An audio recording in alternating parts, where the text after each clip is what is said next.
There we are. Hello and good morning.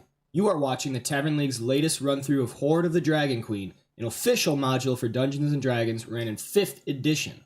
We play over the internet using Fantasy Grounds Unity, an amazing multifunctional virtual tabletop.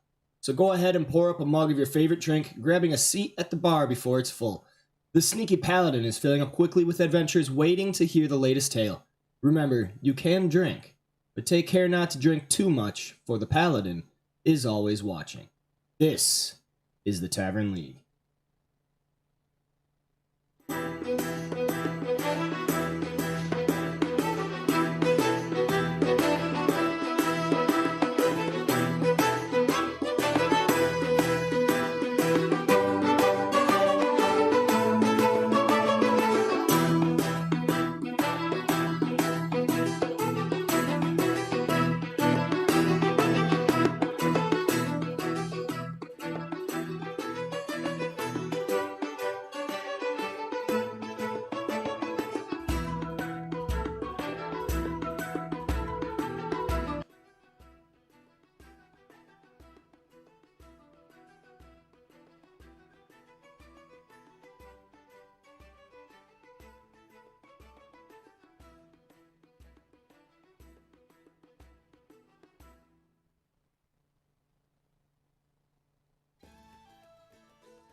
Nothing else See him yesterday. matters.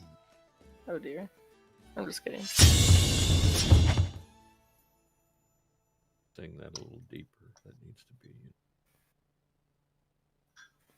On the dot, 8 o'clock. Oh, never mind. It just changed for me. There we go. Oh, I was wondering why it wasn't throwing any of my voice through. It's because I had it muted. Hey, what's up, Drake? Oh man, mornings are rough. Mornings really are is. tough. Yeah. Well, it's 8 o'clock my time, Okay. so my voice was extremely low when I just started. And I was like, it sounds way worse than it normally is. I get it now. That's why you're singing Metallica, huh? I don't think she was. I wasn't singing it. No, that was me. Oh. Because Oh, Jake said- okay. Jake said D&D is life, and so I said, and nothing else matters. Gotcha. In the end, it doesn't even matter. That's a good song. That's Linkin Park, but Yeah, but it's still good. I didn't dispute it. It's a very good song. Yeah. All right.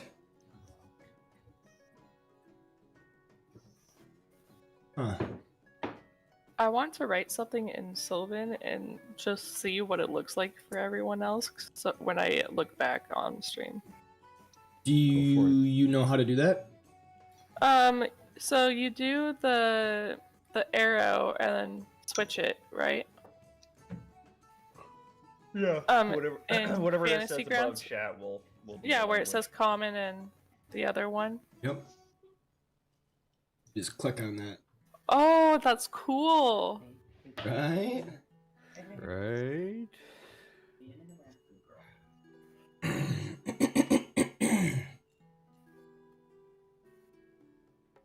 I'll talk with tree. That's the tree language, isn't it?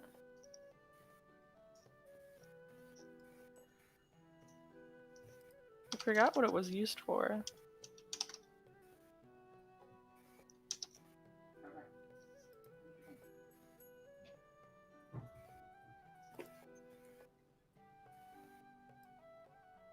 And of course my computer's slow now.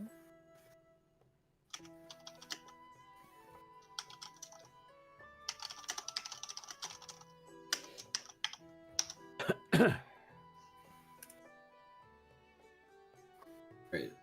Getting it all set up real quick. What is Sylvan again? I mean, I'm trying to look it up, but my computer's being Sylvan is like the language of the Fae. forest. Yeah, Yeah. like the forest or the Fae.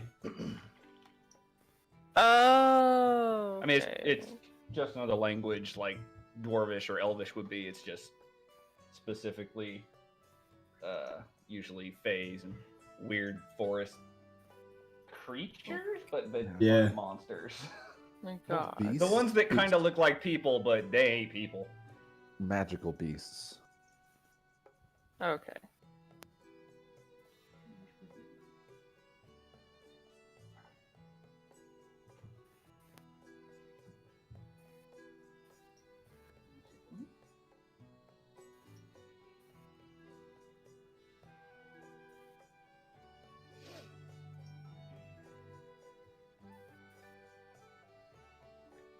All right.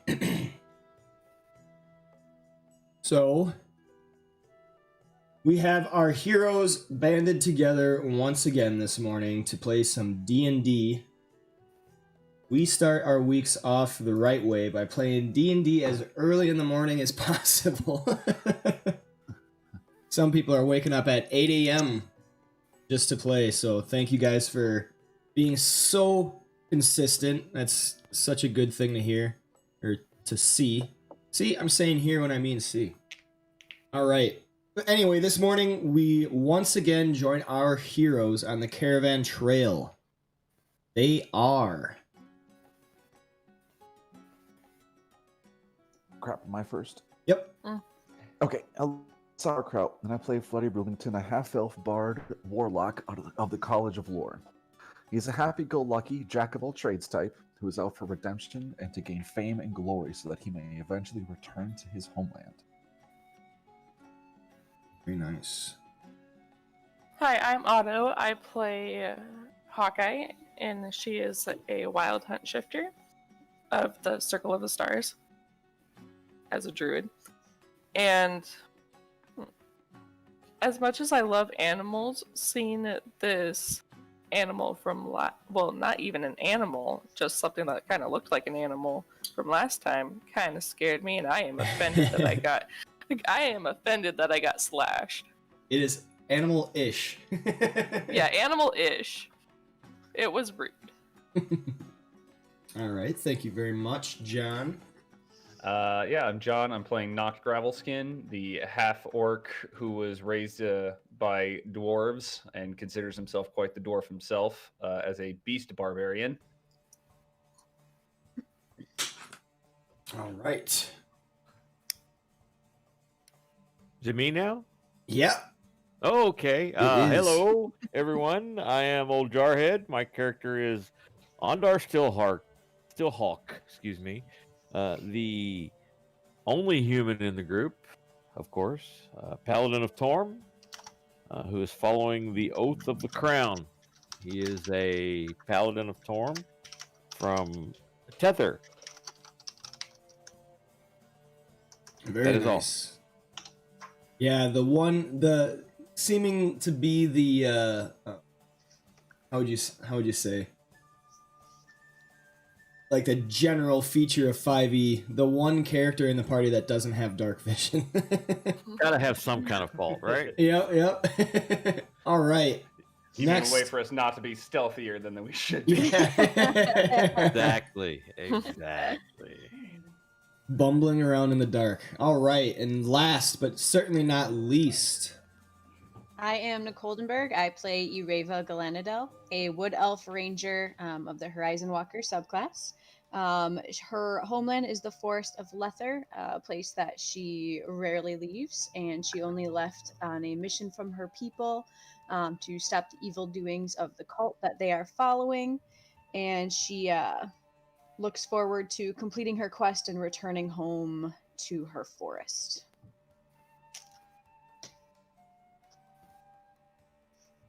give me a second.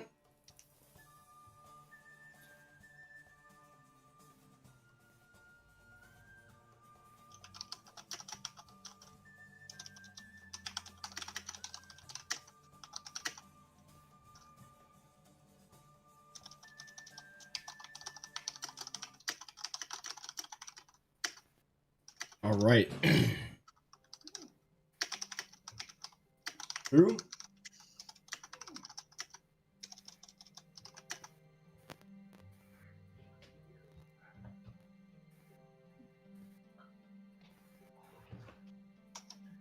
Good.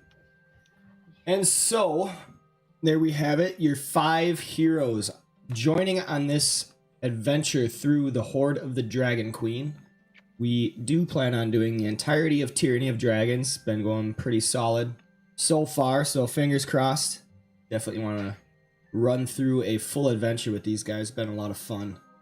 But without going any further, I'm going to roll for Historian for this session. Not it. It will not be you because you were that last time. We have Ondar. I feel like I he's will. done it more than anyone. I know, man. So, like, what I'm trying to do is whoever is Historian, I'll erase their name and then put it with whoever's left. So, like, I took away Sauerkrauts and I filled it in with Ireva. And it's only a D4, but yeah, that Ondar's been getting them quite a bit. Law of averages. Alright. Eventually, we'll do it more. Eventually, hopefully, maybe. It's all good. That's weird. To me, it says you're offline on Discord, Freddy.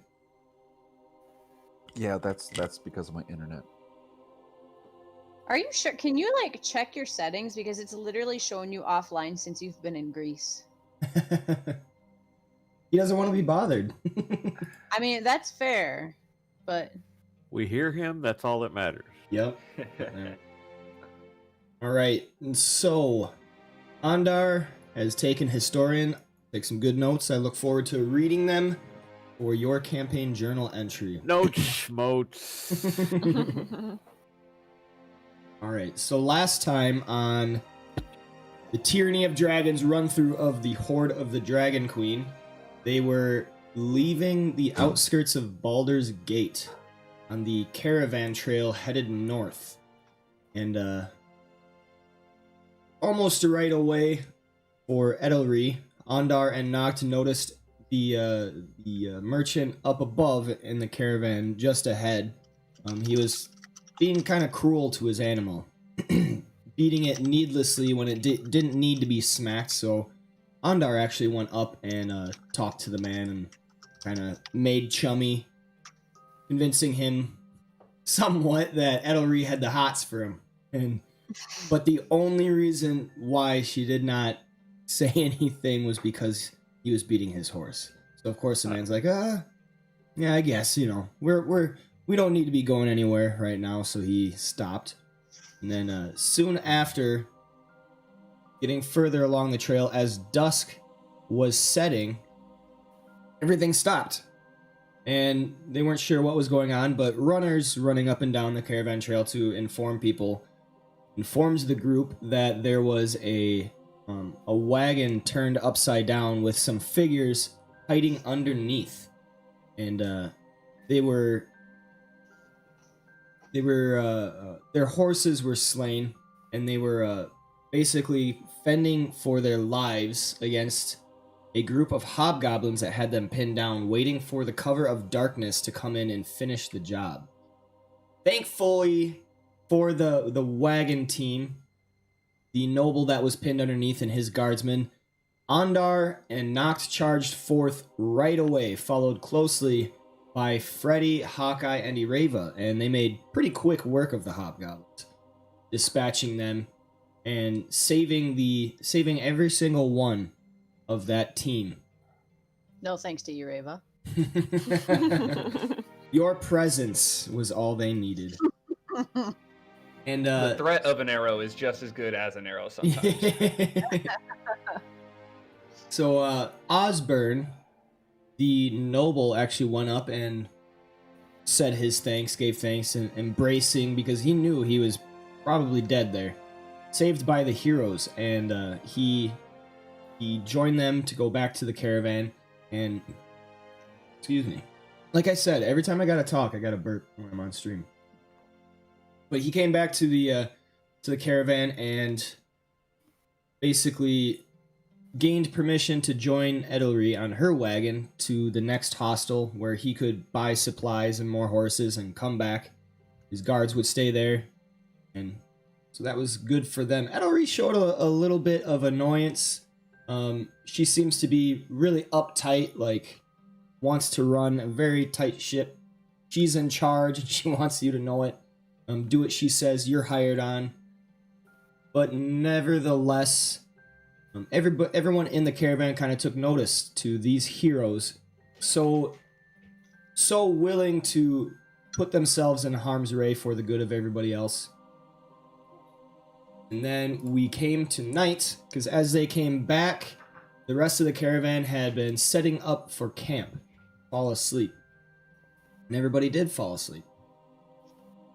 Freddy, Hawkeye, and Ureva each taking turns on a watch. Hawkeye going first, not really noticing anything but rodents running around. Seems to be a more inhospitable area. And then it went to Freddy, who noticed halfway through his watch some eagles, or at least some figures, flying overhead. And when he went to stir Ureva awake, he made note of those creatures to Ureva, who actually saw them, or she didn't actually see them. She took notice but didn't take too close of a look because they were able to sweep down low enough to dive bomb on top. It turned out to be 2 Perytons. And if you don't know what Perytons are, they are a monstrous type of creature, basically eagles or hawks with the head of a stag with some nasty pointing teeth, so they have like antlers and shit. They eat hearts, so they rip your heart out of you and consume your heart. Nasty things. So the party quickly They're all rose female. up. Are they? Wow. Oh damn. Yeah, right. That's an important note. Just ask Sam Kennison, he'll tell you. Jesus. Nobody's gonna get that. So they swooped down and started fighting. The heroes woke up quickly with Noct and Ondar, or actually Noct hearing the commotion to wake him up from further up in the caravan, and he actually stirred Ondar awake. Head mouse in charge? I don't get the reference. But anyway, so Noct actually stirred Ondar. Ondar right away, his senses coming in, and his insight knowing, hey, loud noises, danger. So he gets up and Noct follows him to Freddy, Hawkeye, and Otto's position where Noct saw the birds, and Ondar was just kind of standing there in his skivvies like, I hear something, I don't know what's going on, because he can't see in the dark. They made quick work of the Perytons, and the rest of the camp seems to have taken notice, as now we enter back into where we left off.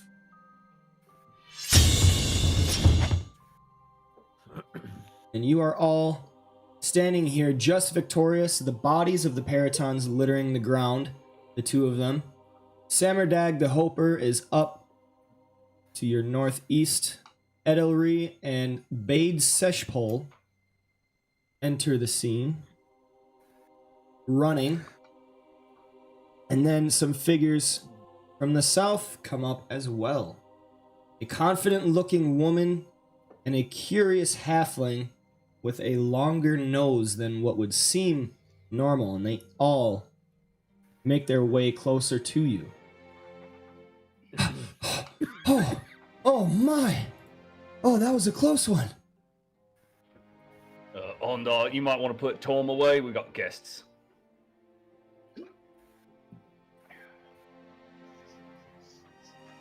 I do not know what you mean, my friend. I You're not wearing pants, friend. have my breeches. I do not call it torn, by the way. I was wondering if that's what you were getting at, but I thought maybe you meant his shield. Jesus. This is not the first time he's had to see Ondar naked in the middle of the night. It's I'm not naked. Hey, if there's something to worship, that might be it. is worthy. It is worthy of worship. Oh, yes. this is going downhill fast. I don't think Ed'll really be too mad. Hawkeye slowly walks away. What is this creature before us? I say I'm like crouched down, like kind of examining it. Never seen such a thing before. Oops. You have one. Oh, you're talking about the dead thing. Yes, that's correct.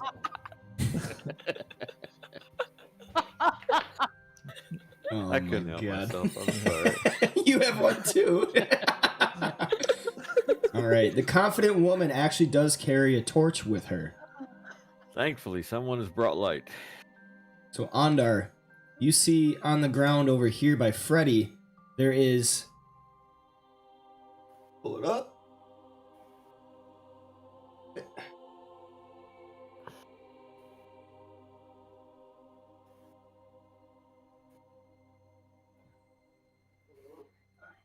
You see one of these on the ground. That is foul. Of some sort, right? Yes. That's right. Yes, it is a bird. It not only has a beak, but it's also got teeth inside of the beak. That is That is frightening. that is most definitely evil of some sort. Wow, way to judge a book by its cover. Well, They could be sweet, innocent creatures, and you wouldn't even know. I mean, Andar will they try to extend- eat us. Andar will open his senses to sense evil. All right. Drake Takes is giving you inspiration, Ondar, for your joke. And this halfling comes up and kind of seeming like without realizing like proper etiquette or whatever, or acting like he knows the place all too well, way too familiar. Walks up to the Peryton and like lifts it up and looks at it and everything. Oh my! Oh, you must be some sort of a great adventure. And he's looking at you, Freddy. He's like, you took this down? Oh my! Yes, I am a great adventurer, but I did not do it without assistance. I gestured to my compatriots beside me here. It wasn't I. It was That would be me. yes. And who are you, friend? Oh, me? Yeah. Call me Lovius. Obvious. Lovius. Lovius Lovius. Longnose, they call me. Oh, obvious long nose. Okay. Lovius! Lovius. Yeah, that's There right, you that's go. right. Who might you be? I am Ondar Stillhawk. Oh, This is well Freddy, met. the Great Bard. Well met, well met. He goes to shake everybody's hand really quickly. Then the confident woman strides up. She takes a look at the Perytons and then she looks at the party and she has a approving look on her face, like a slight smile. Though she is pretty well maintained, good posture and everything, military. She nods her head. She says, "Well, seems like we got a few protectors in the caravan." Might you be one of them? Me? Yeah. I'm actually Lovius's guard here. Do you have a name? My name is Leda Weedris. Well met. Greetings. Likewise. I think we I'll definitely. shake your hand. He shakes your hand back. I think we'll have an easy time on this caravan. 2 Perytons in the night. Nobody dies. Quick Well, on your feet. I think they just chose the wrong targets, but Perhaps we can be that lucky in the future. Never say easy when it comes to caravan guarding. True enough. Glad to have you with, though. And you as well. Then Lovius has walked over and he's looking at your stuff, Andar.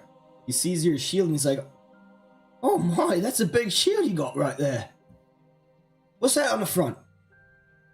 It's the Hand of Torm. Ah, okay, so you're a paladin of Torm? Don't know if you could call me a paladin as of yet, but I am a true believer of the true God, yes. Oh, wonderful, wonderful. I don't worship Torm myself, but, you know, anyone that worships one of the goodly kind, that's all right with me. Do you follow a deity? I do. Who might that be?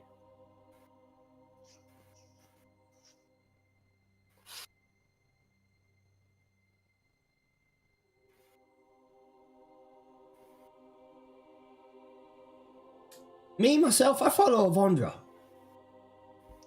I'm sorry? Avandra. Don't believe I've ever heard of this deity. Avandra's in Faerun, right? I don't know. Or who?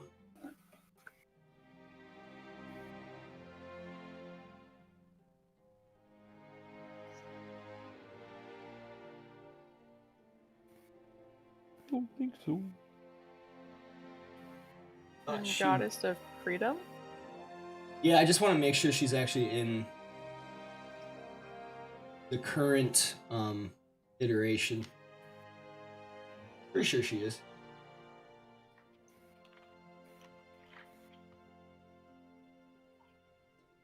Yeah, she's on 5e. You haven't heard of Avandra, the Lady of Luck?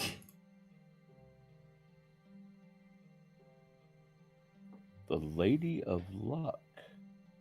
Oh yes, Avandra, the goddess of change, lighting in freedom, trade, travel, adventure, and the frontier. She gives luck to those who pay her enough respect. Us halflings, we're very good for that. If you say so, I'm sure that if you worship her, she must be a good god, yes? Or goddess. Oh yeah, she's one of the good ones. And then he kind of returns back to the Peryton. He's looking at it with a lot of interest. He's kind of rummaging through. Edelry comes up, and then she places a hand on you, Noct. What's going on? Nothing much. Some of these, and I kind of kick the Peryton corpse. Some of these came down, and well, we decided to pitch in. And almost like with a scoff, she looks through the corner of her eyes to you, Noct, just giving you a quick glance. Well, earning your keep at least. And then takes one look around to see the Perytons and everybody else, and then turns around. She says, "Well, get back to sleep. Gotta wake up early." It would be because we were in like 6th watch, so it's after midnight probably. Yeah, it's Probably like 2-ish, something like that. 5 or maybe 6 hours in, because Ireva has gotten her rest. She only needs to rest for 4 hours. All the rest, everybody else has to complete their rest.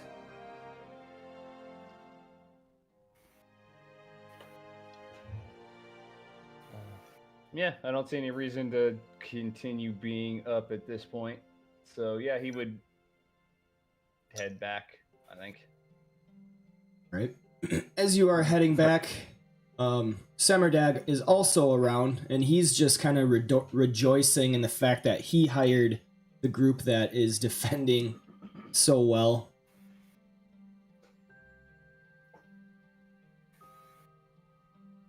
Ah, yes, you chose well. Good eye.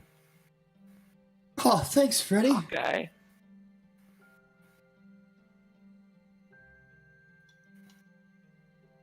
With that, then Freddy will take the Peryton and just like drag it away from the camp. Don't want it like fouling up the camp at night.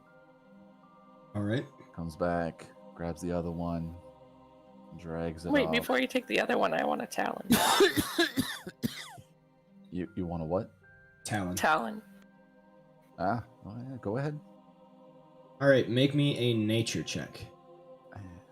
Actually, that's a good point. Is there anything of value on Perytons? See.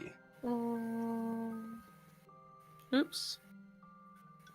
You could Sorry, I was definitely moving it over.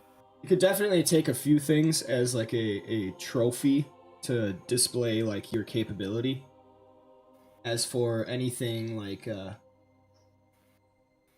alchemical reagents or magical components, not really. They have the antlers that everybody would know, like a Peryton antler. So they're different I'll than. take one of those too, then. I would say, is that Alright. something like a trophy that people would want to buy at any point, or Probably not buy because it doesn't really have any use? it doesn't really have any use besides like telling of your prowess as a Got it. warrior, and they look kind of cool. So someone might like adorn them over their hunting lodge or something. Mm-hmm. Because they definitely are to be feared. All right, Hawkeye, you are able to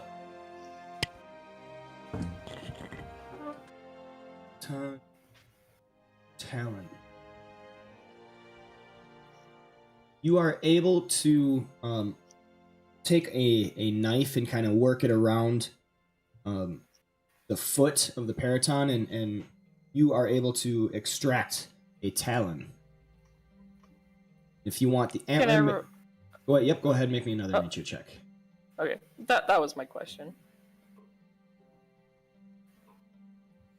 Oh yes, you're working around this one. This is a little bit more difficult with the antlers, but after a few minutes of sawing at the head and trying to separate one of the antlers, you just crack it and then hack it, separating it from the skull, and you are able to get an antler. It is different than regular deer or any other equine antlers in that it is sharper and more jagged, and kind of reminds you of more of dead wood than a living creature's antler. That's cute.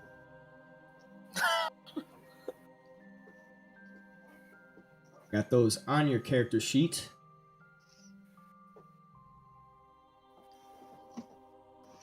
And Samardag says, well, you guys want to come to camp? I actually made you some tents. Goes over here.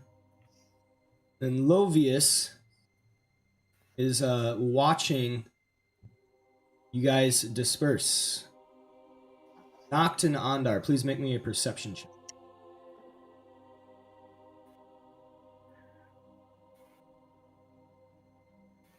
Nope.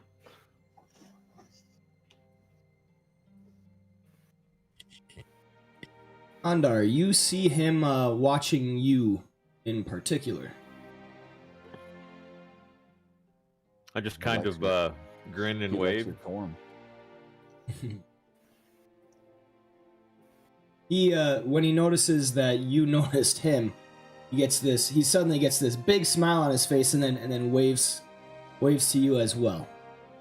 And then Leda walks up. She's like, "All right, Lovius, let's go make camp it once more. Got an early day tomorrow." Ah, yes. Who was watching? Lovius. Losvius. I just said, Losvius was looking at us, or yep, this guy, Losvius. He was looking at you, Ondar. Looking the halfling was specific, watching us? Okay. specifically you, Ondar. Okay. All I right. will relay that to Noct. They leave the The scene halfling as was well. paying us unduly attention. Noct.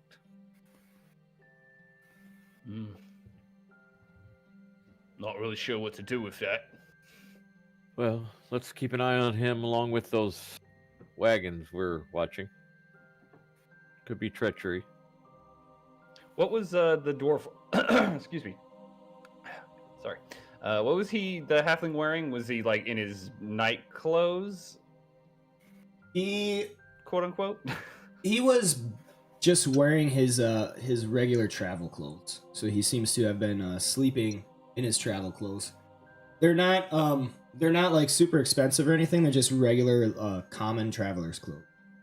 Okay. What I was trying to figure out was he at some point maybe wearing cult clothes and changed out of them, but it sounds like no. So good to know.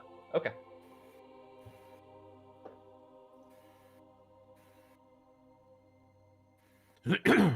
Scary. With a name like Obvious.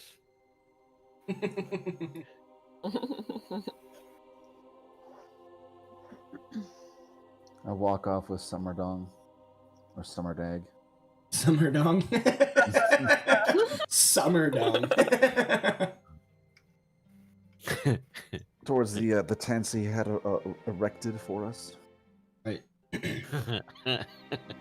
Innuendo is heavy in this session. Where's the theme tonight? Back away from Freddy now. Ureva will just roll her eyes. No. Freddy didn't say that. Sauerkraut did, explaining what Freddy's doing. Then wife of sauerkraut will just roll her eyes.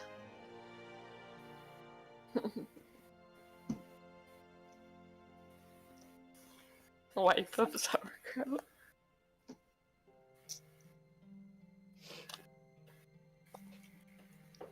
Damn, Paige, don't want.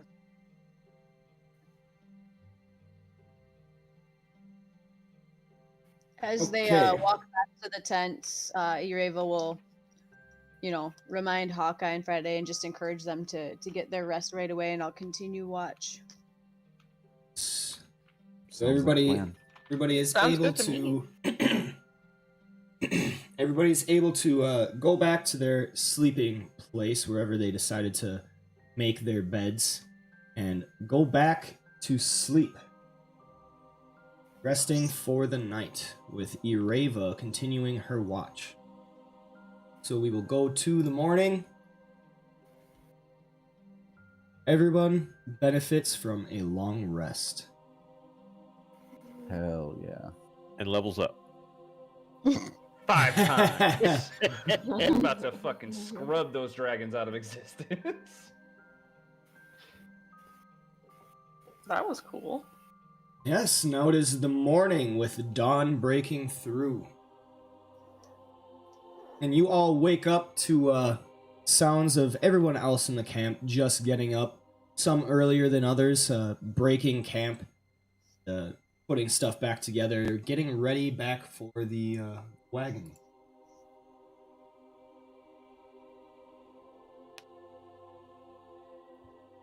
Tail end of Ondar and Not's monotonous droning morning ritualistic prayer. Finish it, brother. Finish it. Come on. Not Yes, it's very little enthusiasm at this point. I think it started out slightly like, yeah, this is the thing, and now it's just like, yeah, it's repeating exactly as been I told to beg say thee. it. I beg thee. I beg thee. Come on now. I beg thee. I beg thee, Loyal Fury, loyal fury, to aid me to aid me in these things, in these things, and to most of all, and to most of all, help me help me to live up to your examples to live up to your examples of duty, of duty, loyalty, loyalty, and obedience. and obedience. Very well. Good. Good. Could we Good. next time do it after I get food? Because I get No. No, No, it you would start be the day. so much. You start. Oh god! You start the day with your prayer. That is what you must do. But I'm so hungry. Yes. Yes. And he is hungry. He is hungry for your servitude.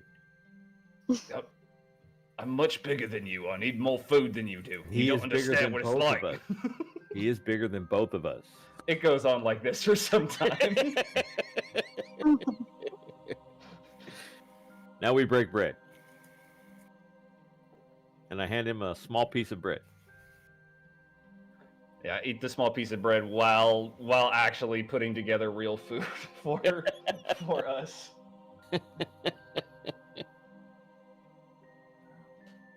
Ondar, you also notice Edelry is over by the side of the road, kneeling down. Make me an insight check. Insight.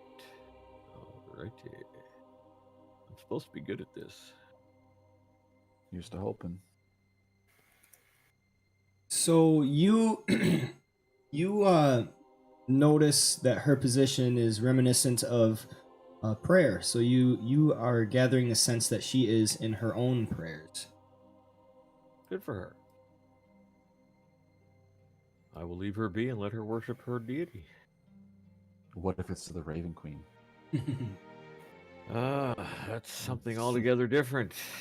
And I will have to smite her. Oh.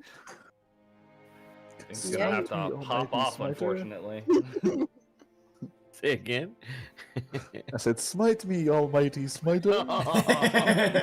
Smite me, almighty smiter! That shit is going south quickly. All right, so Somebody's feeling she a bit randy, aren't they? Been deployed too long. No, that was a Bruce Almighty quote. Oh, okay. He's like, Oh. you're just deflated, Ondar. That's actually my first name. So Edelry finishes her prayer and then she begins to walk back to the wagon. It appears that most of the caravan train is ready to go, so everybody's just waiting for the last of the stragglers, putting the last parts of their camp and their beds, maybe tents, into their wagons. She passes by you, says, "Ready to go?" I offer her some of Knott's grape nuts. Oh my gosh. The cereal that he makes from last session. We were talking about him cooking rocks. Huh? Yeah, but new meaning today. Oh, okay. She stops mid stride and then actually takes notice of that. Looks down at the grape nuts or whatever you call them, and then she actually reaches out. Thank you. Takes some, and then puts them in her mouth and chews on them. There's a slight smile playing on her lips as she gives you thanks. Then continues to the wagon, saying, "All right, I think we're ready to go." We mount our horses and Yep. Get the horses. Yeah, let's hop onto it. hope you're ready for another day's ride, Intrepid. Role playing a horse. I love it. Oh yeah. That's dedication. I gently stroke the horse's side. It seems Come on, eager. y'all. If we're in that mode, let's go with it. It seems ready and eager for the travel to come. Oh my god, I'm seriously I was just trying trying to take to the high road on roleplay that this. I'm seriously just trying to roleplay this, and everything is going out that direction. Oh my god. All right, back to Freddy, Hawkeye, and Ireva. Samardag has readied his wagon and waits eagerly for you guys to join on the road. He's just kind of sitting there, happily looking in your direction. When he notices you guys looking, he waves. He says, "Oh, you guys ready to go?" Yeah, let me just hop on my horse. I'm petting Silver Trail and then hop on Silver Trail. So he, let's go. Samardag Enterprise. looks to the north, looks to the south, sees the caravan, and says, "All right, looks like we're about ready to go."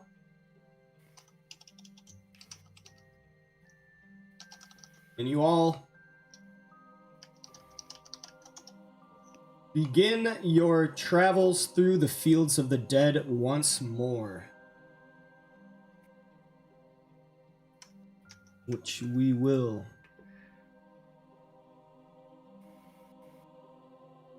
Be back on here. So I will just use Nox again, like we were last time. You are still in the Fields of the Dead, making your way north along the coastway, coming up upon the Troll Claws, making your way to Dragon Spear. This is the way north.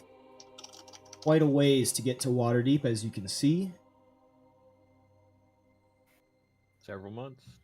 Mm-hmm. Well, I said it was going to be a 2-month trip, right? Mm-hmm. Yeah, Right it's gonna be a about bit. 2 months.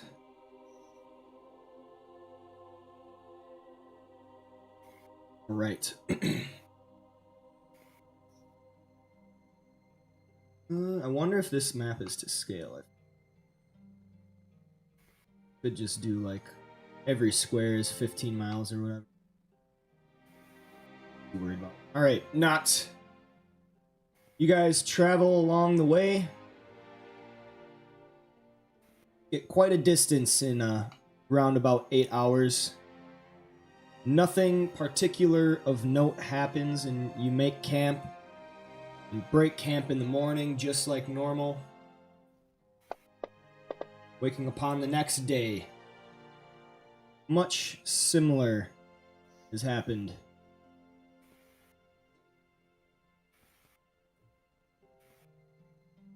Three days in, pretty boring. Seems like your way is going pretty easy so far. You are out of the Fields of the Dead, making your way out of the Troll Claws, in fact. Getting close to Dragon Spear.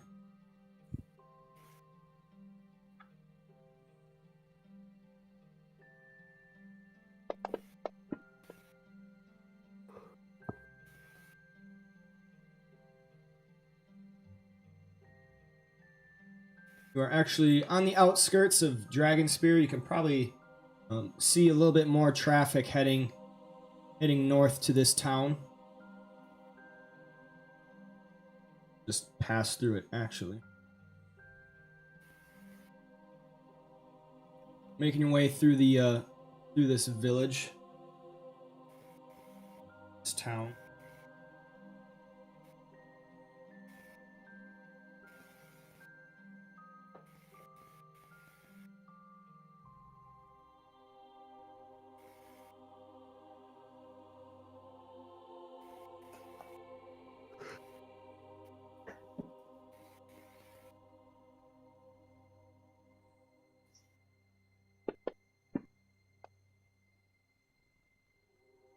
Oh man, you guys are getting lucky. Don't tell Undar. I'm missing out on experience. That's exactly why we're not counting experience anymore, because otherwise we would probably be pretty bummed about not getting any encounters. Yep. We gotta get the blood of our enemies to grow strong.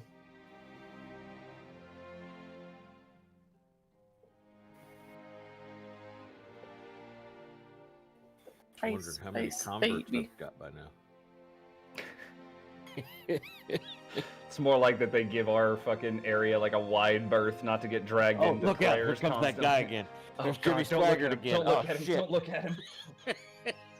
If you make eye contact, he's gonna try to get you to come over to his weird cult. I think he's starting. I don't know. He just rambles and rambles. He might even show you his torm. My gosh. Stories about the most uncomfortable evenings that these poor caravan riders have ever had. God, I feel sorry for that poor orc that's with him. That guy hates him so much.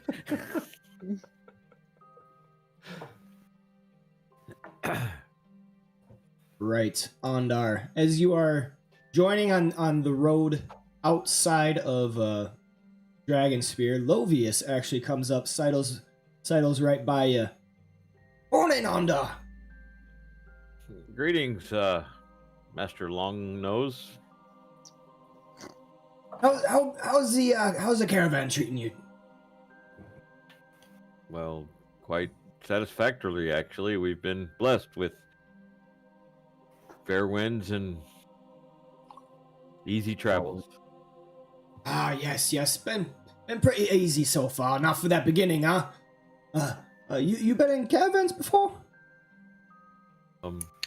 One, yes. Ah, I thought so. I thought so. Where was that? Where were you headed to? I was traveling through Tether, making my way through the green fields, through and headed towards areas to the east. Tether? Oh wow, I've never been there. What's that like? Tether's a beautiful country. Serene, green, quiet, calm, beautiful. Sounds I already wonderful. said that, didn't I? Yes. Sounds wonderful. I gotta travel there sometime. You should visit it. Yes, it is quite beautiful. Maybe I can hire you on the way back. Take you back to your home. I would gladly go back to Tether, see my family. Yes. Oh, really? Well, I'll tell you what. I'll see what I can find in Waterdeep. Maybe I can plan a trip to this Tether. Yes, that would be. Well, I have business north of Waterdeep, but perhaps if are you going to Waterdeep and then going to stay there? Are you going there to stay? Oh no, I'm not staying. Me life's on the road. I'm a merchant. You're a traveling salesman, are you? Or actually, no, he's a teamster. No, me life's on the road. I'm a teamster.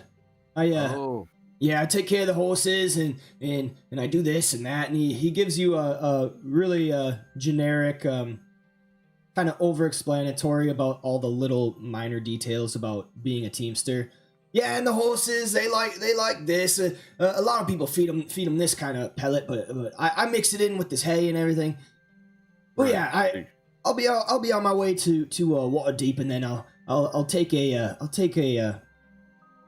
make a contract for something back south. I usually travel right here between Baldur's Gate and Waterdeep. It's good business. Right. I might have to see what there is to this Tether though. It's a beautiful land.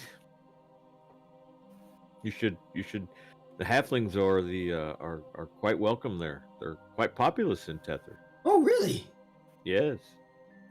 Never met a halfling from Tether. Well, there's Then again, quite a few of them. Then again, I've never been south of Baldur's Gate. Oh, that blasted city. All their trade rules. Yes, it is. I just passed through there. It's quite sketchy, I would say. Yeah, the trade princes and everything in there, they have a tight leash on the trade. Ain't nothing going through Baldur's Gate. I didn't enjoy it at all. You travel there often? Ah, yeah. I've seen the gates. Been to the Black Gate enough. I don't really go inside the city. Don't have need. I'll make me money on the road. Stay on the road. So you are quite familiar with travel from there. Yeah. Been on this road most of my life. Right? Seen a lot of caravans from Baldur's Gate to Waterdeep. Aye. Quite familiar with the merchants that travel the way. Yeah, you could say that. I've seen Edelry enough times. Right? She's quite familiar to you then. Familiar enough. Can't say she's about very these- good for conversation. Well, she's stern. She's professional enough. How about these other fellows? These how many were there? How many wagons of these Okay, so cultists? there Like are... 6 of them? Let's see.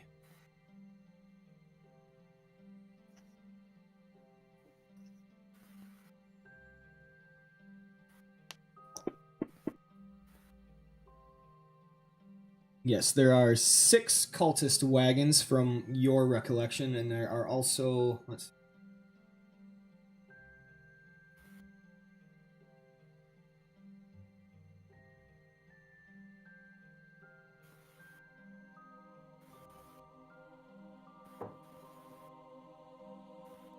There are also 9 merchants with an assortment of teamsters and other guards spaced out along. So it's a pretty big caravan. There's about Ondar. 14 total wagons. 15. Yeah, probably between 14 and 18. Oh, okay.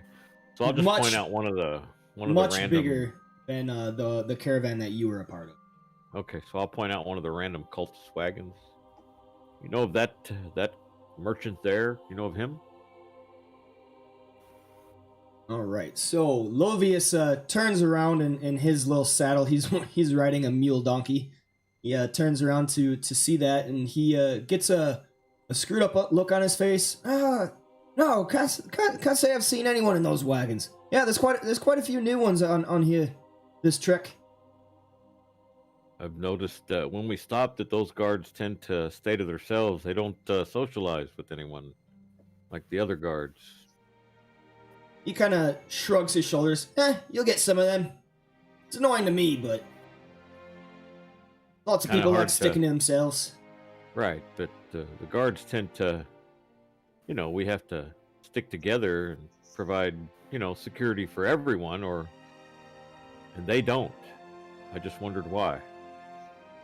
Well, that's typically how things go from Baldur's Gate. It's quite a different city. Yeah, I don't like it a whole lot, but the merchants actually hire all their own. Baldur's Gate doesn't do any of that, so all the merchants have their own gods. So I suppose whoever hired those guys just told them, nope, you're only protecting me. You're only protecting my wagon, and he does a show of like.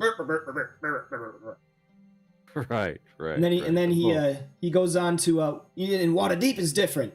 The city actually takes care of the hires, so I actually get hired by the city, and then they appoint me to one of the merchants. Right. Same with the gods. Right. But if the caravan's under attack, the whole caravan's under attack, not just one wagon. True. Yeah, I don't know. Never really been in a situation that gods couldn't handle it.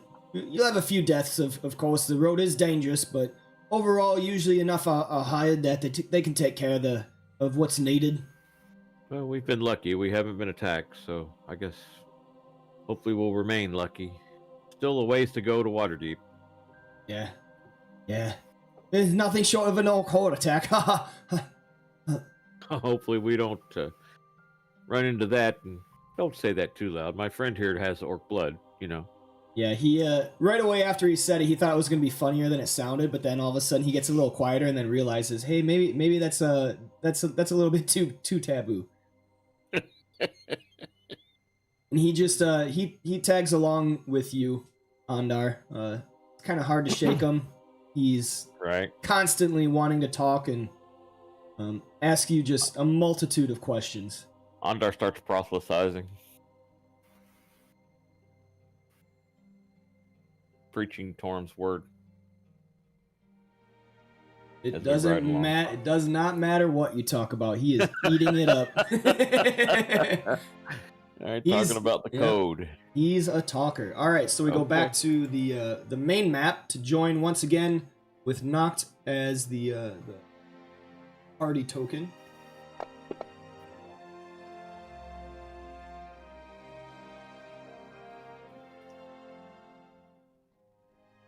Another day goes by. I feel like I'm going through this way too fast, but... That's the rolls we get. Well, I mean, like, how far you've gotten. Like, technically this has only been, like, 6 days, but that would definitely be a lot more. Oh, gotcha. Because it's supposed to take, like, 2 months. I don't want to spend too much time on this particular part. You don't want to spend 7 sessions with us slowly climbing a map. Yep.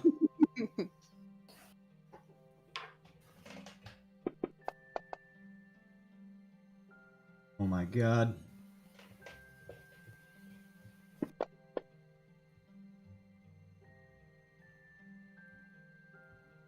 Right.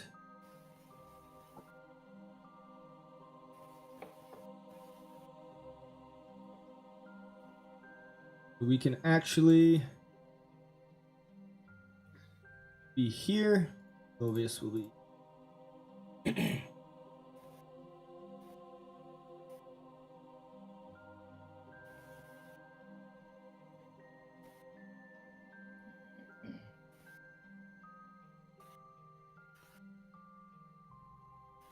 So one thing that Noct and Ondar you have noticed, on your travels is Beige Seshapole does not take care of his horse very well. He allows their collars and girths to chafe, sores in their hide, skimps on their feet, and whips them when the aching, hungry animals don't pull hard enough or fast enough to suit him. Doesn't seem to come from anything malicious, he's just doesn't care, you know? He's just like going about things. Seems to think that this is just how you drive horses. One particular morning, or one particular day, about high afternoon, the train has come across a muddier area of the road, and his wagon is stuck. He is whipping his horse to try and get it to pull. It's definitely not pulling very hard because it seems to be somewhat weakened.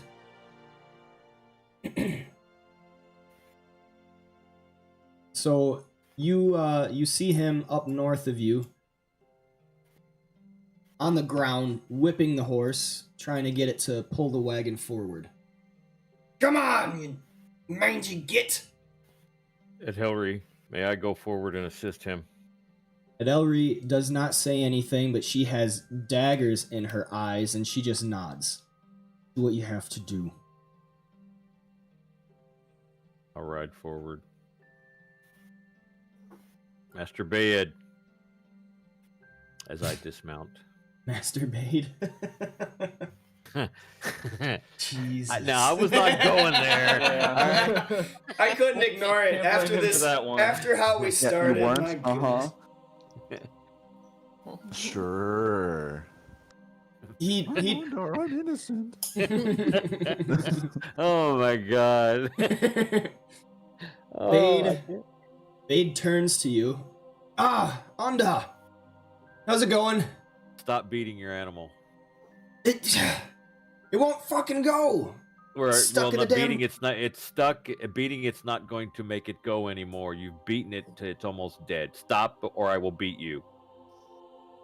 He looks extremely taken aback at that, and he goes silent for a minute, and then he regards you and says, "How about this? Sell me your horse." I will not think sell this you my one's- animal. We Well, will then get how the your hell am I animal. supposed to get it out of the frickin' mud? I will help you get it unstuck. I walk over and I lay on hands on his beast.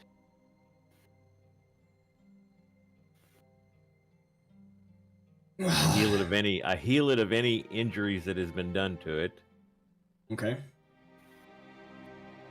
and then I try to help pull it out of the mud.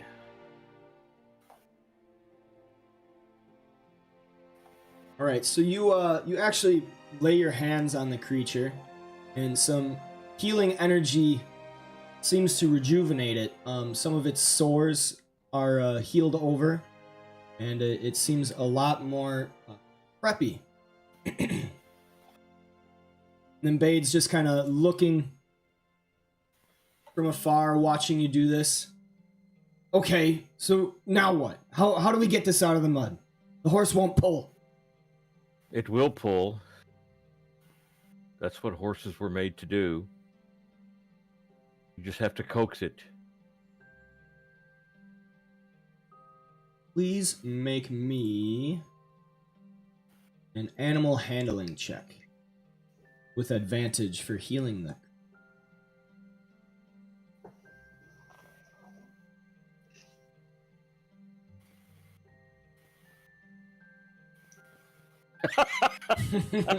Yikes. Oops. The creature or the horse seems to shy away from your touch. You have made this animal hate you. You have caused this creature to hate people, Master Bayed. Masturbator.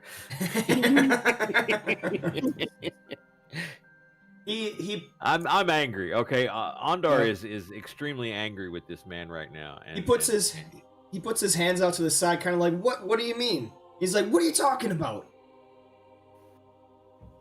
It's a horse. They pull the wagons. What do you mean? it is a living thing.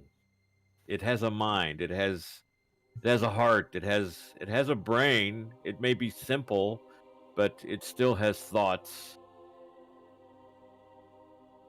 Feelings. Andar mounts his horse and guides his horse over next to this horse, and again tries to, you know, not. He grabs the horse that's not the horse itself, but like the Bridle.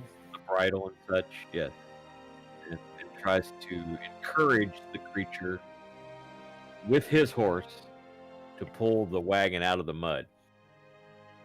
Go I don't ahead. know what the rest of the caravan is doing. I don't know if they're going around or if they're waiting in line.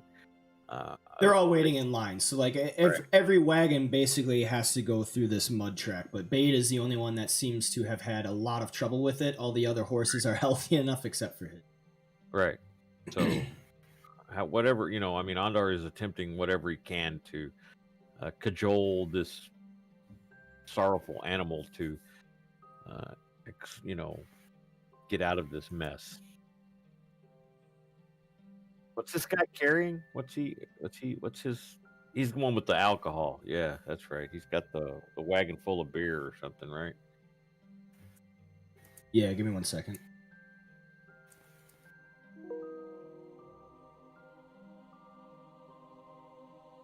If he does see the rest of the party, he will try to gain the attention of perhaps Hawkeye and. Hawkeye will go forward. All right. So Bade Seshpol is traveling north with liquor, ale. His wagon is somewhat diminished than when he started. He seems to have sold most of it while on the road. And drank quite a bit of it himself. Yeah, I will roll meander forward as well. Like Hawkeye and I both just I'll kind of meander like a little bit after her. All right, you guys are on the bottom of the map now.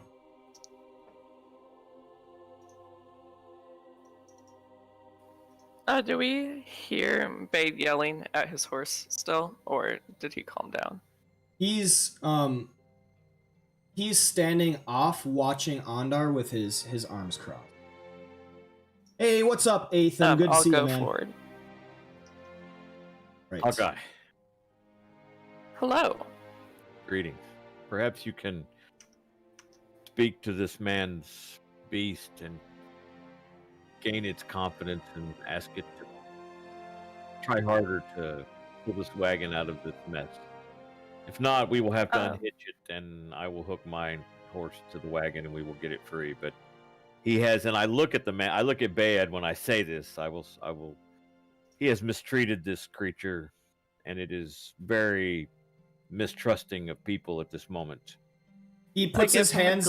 He puts his hands up in the air. He puts his hands up in the air like fuck everybody basically. And he's like, just get the fucking thing going. We gotta be on our way. Come on, everybody's watching me. Get this horse going. And then he makes his way to move over closer to the horse. As he I put my hand in the way and push him back. Right.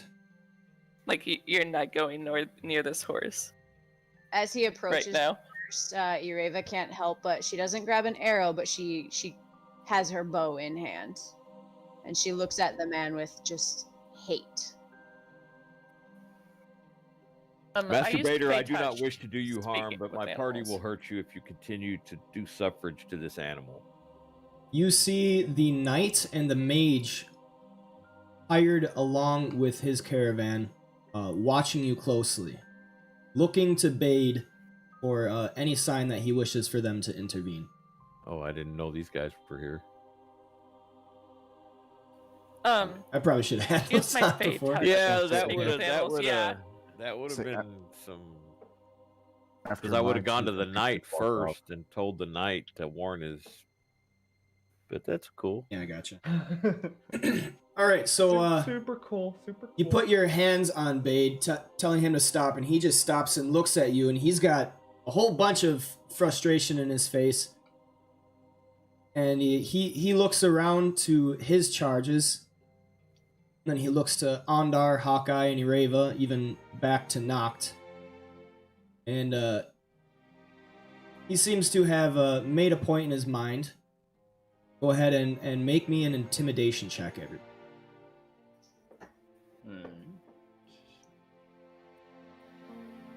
Uh-oh.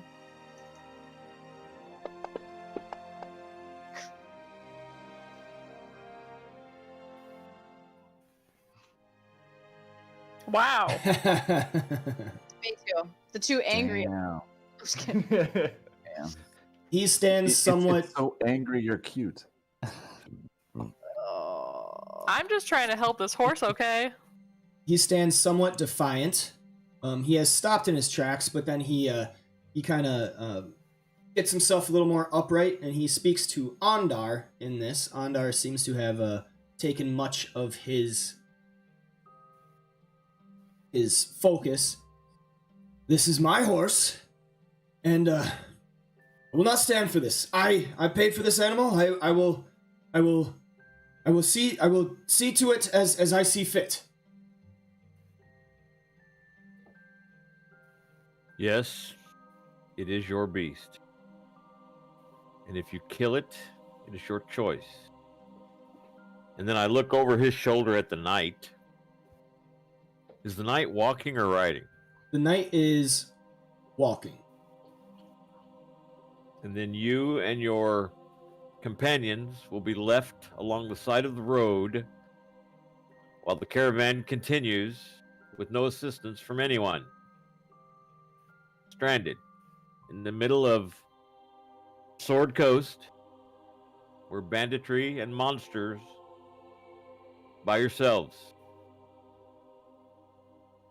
Then I look back at him. But the horse. Would you say that's persuasion or intimidation? Persuasion. Okay, go ahead and roll persuasion for me. Fuck. Whoa. Oh. He doesn't exactly wait for you to finish before he starts trying to interrupt. He is still kind of visibly wary of you, Ondar. Then he says, Now. The horse is fine. I mean, look at it. It's fine. We just need to get it out of the mud. Now, It's fine now because I healed it. Just help me get this wagon out of the mud, and then we can be back on our way. That's what we're trying to do. And I look at Hawkeye and I ask her, please speak to the beast. If he will let me get close to the horse. He's not going to stop you. He waves he waves his hand like with an irritating gesture, like, come on, get on with it. Okay, I used my Fade Touch to speak with animals, not a spell slot. Fade That makes touch. sense. Because you could use it once a day. Once per thing. I also have the Misty Step. Walk off the map and Is that your move around. okay? Fate touched. It's I think the feat she took. Yep. Mm-hmm. Oh, okay. Instead of using a spell slot for it. Because you picked speak with animals Speak with animals okay, and yep. then Misty Step. Yep, I gotcha. Okay. I follow. Okay, so you gain the ability to comprehend and verbally communicate with beasts for the duration, which is 10 minutes. Knowledge and awareness of many beasts is limited by their intelligence, but at minimum, beasts can give you information about nearby locations and monsters, including whatever they can perceive or have perceived within the past day. You might be able to persuade a beast to perform a small favor for you at the DM's discretion. Alright, so what do you say to the end? ask what is wrong first and like where it's stuck or how to help.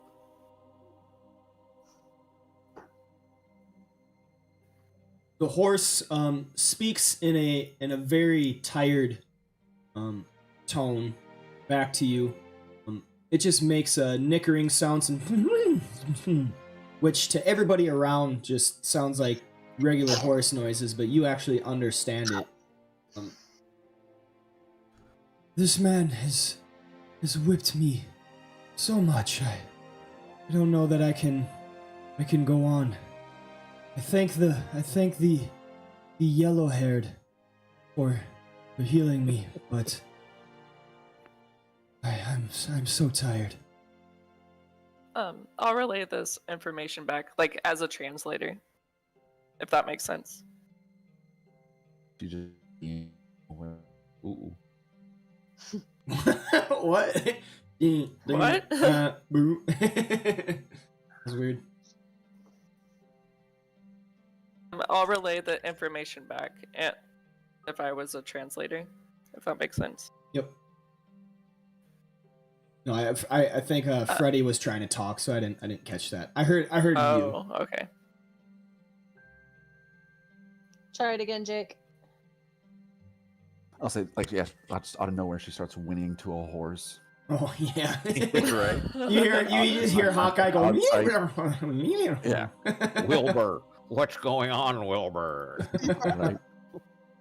So this horse is very tired because it has been whipped so many times. It doesn't know if it can continue, but he thinks the yellow-haired dude, and I assume that's you, Andar.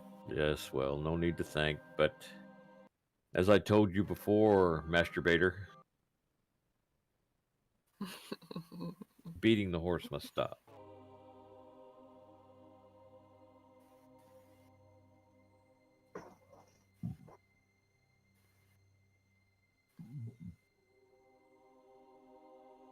He just has an annoyed look on his face, like he does not believe at all anything he has done is wrong in any. I'm just glaring at him. Andar's just like glaring down at him. You know, Andar's like 6'3", I think I said. Let's look. Yeah, 6'3", 225. Big Arms, yeah, arms crossed in front of his body. He's just like, well. Can you ask the horse to give it all it can to pull, and I will aid it with my horse. Hawkeye. I'll ask the horse as I roll my eyes. Go ahead and ask. Maybe it needs a little rest. Perhaps. Andar was asking if it could put all it has, and then Andar will help with with his horse. So how do you ask the horse that? I know this person has been beating you, and we will try to get you a little bit of rest after that. But could you try your hardest? And my yellow-haired friend here will help you get unstuck.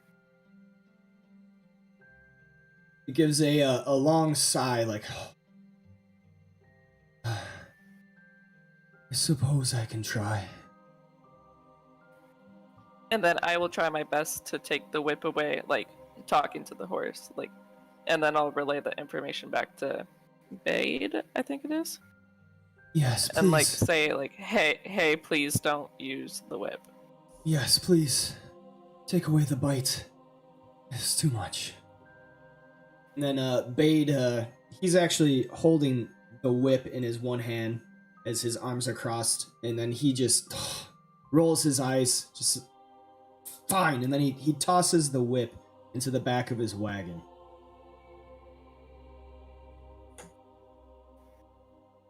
Okay, and then I'll relay the information back, and then I'll ask another question. So what side is primarily stuck? Are you asking the horse this, or are you asking me? Yeah. Asking the horse, what side is primarily stuck, where I can try to help get that side out in order to move forward. It's not so much that it is stuck that I'm just so tired and weak. Okay, and then I'll relay that information back. In fact, the horse isn't really stuck at all. It's more that horse is tired and weak. So it's been beaten too much. Can I try to roll medicine to help? I don't know if that will help, but I don't know what I would use it for, but it's a thought. Go ahead and let's see. You can roll me an animal handling first.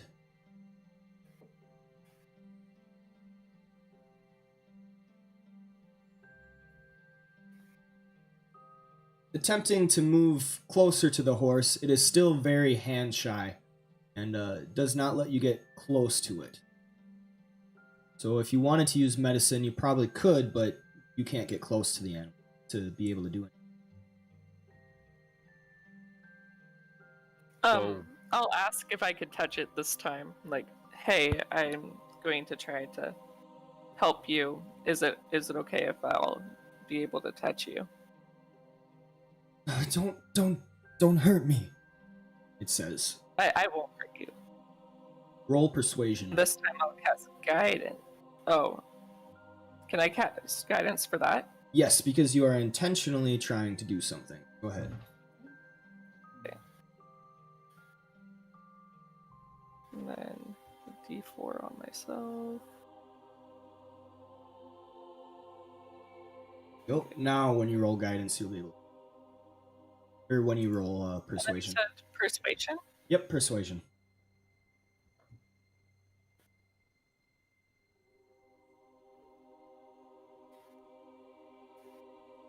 You edge a little closer, and even still, like the horse, its back leg comes up and kicks the ground, and it gives a snort. Does not seem to want to let you get close.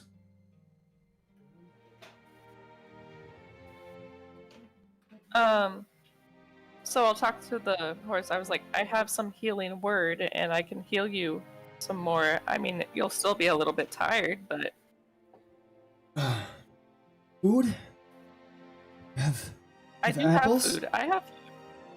You have apples? I love would apples. I have apples? Do not.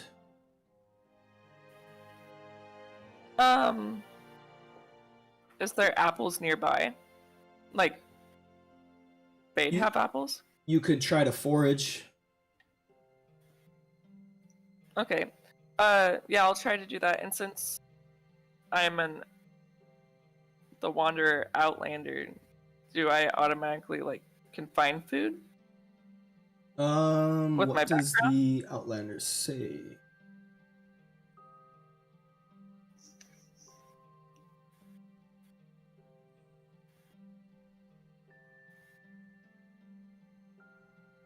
Where's your Outlander back? Mm-hmm. Front page of her. Oh, yeah, that's right. It's on the front page. I was looking at the ability. So you have Wanderer feature. You have an excellent memory for maps and geography, and you can always recall the general layout of terrain, settlements, and other features around you. In addition, you can find food and fresh water for yourself and up to 5 other people each day, provided that the land offers berries, small game, water, and so forth. So yes, you would definitely be able to do that pretty much without making a check. You are in Okay, yeah, I'll do that. You're in a grasslands area, so there would probably be the odd apple tree, but it's more berries that would be easiest to find. Berries be okay? I mean, I don't know if I could find apples, but I can find berries. It seems a little disappointed. I do love apples. Oh, it's been such a long time since I've had berries. Yes, I would appreciate that. I'll go look for berries then. All right, after I'll talk to 15 your raven. Hey, do you want to gather some berries with me?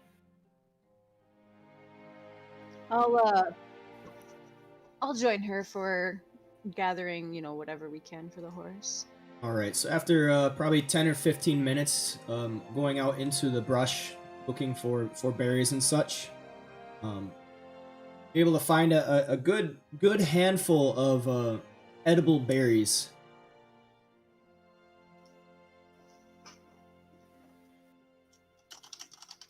Hmm. Both of you. The duration was 10 to 15 minutes, but I showed the berries to the horse and like try with my druidic instead of like doing speak with animals again and like showing the berries. Okay, so you're going to cast I speak have with some animals berries again. for you. You're No, cast. I'm just using druidic instead of speak with animals. Okay. But I was just showing that I have the berries in my hand.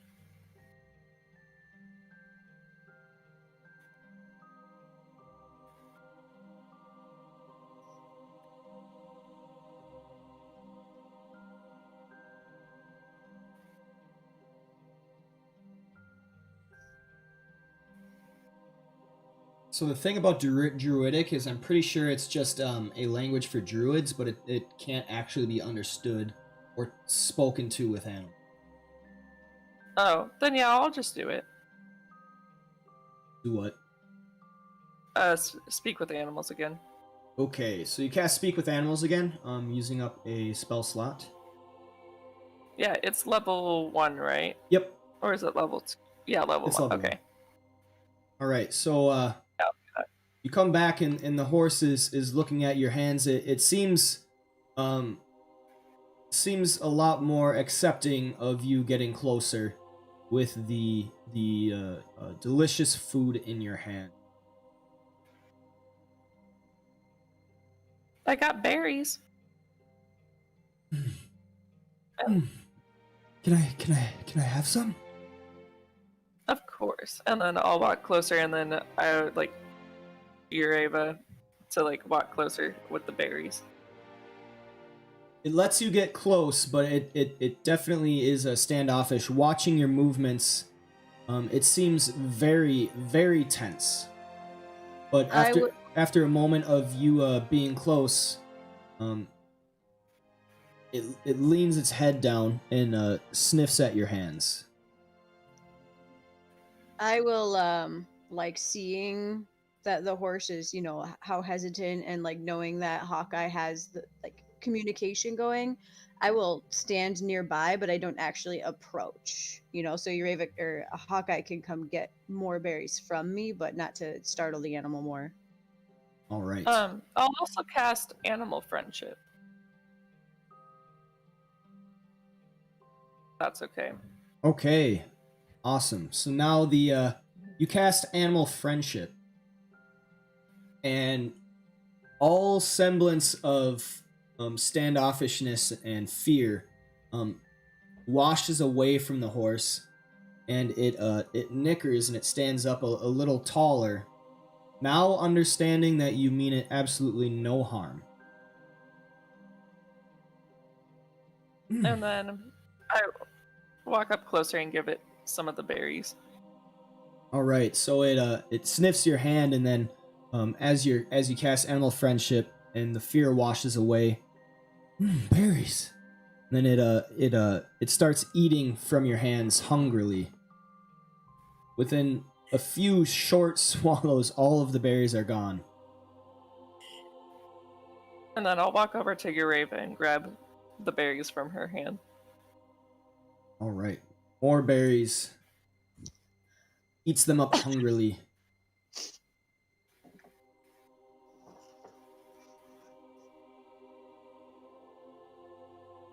Is there any other sort of food that you like? I mean, I don't know if we have hay, but Oh, that was wonderful. I think I'm good now. okay. May I touch you this time to try to heal you and do some medicine work? Sure. You may touch me.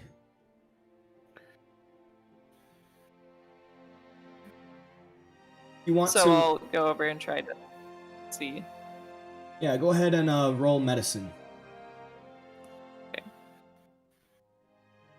And then Can I do guidance on myself this time too? Since Yes. I am actively trying. Yep. Okay.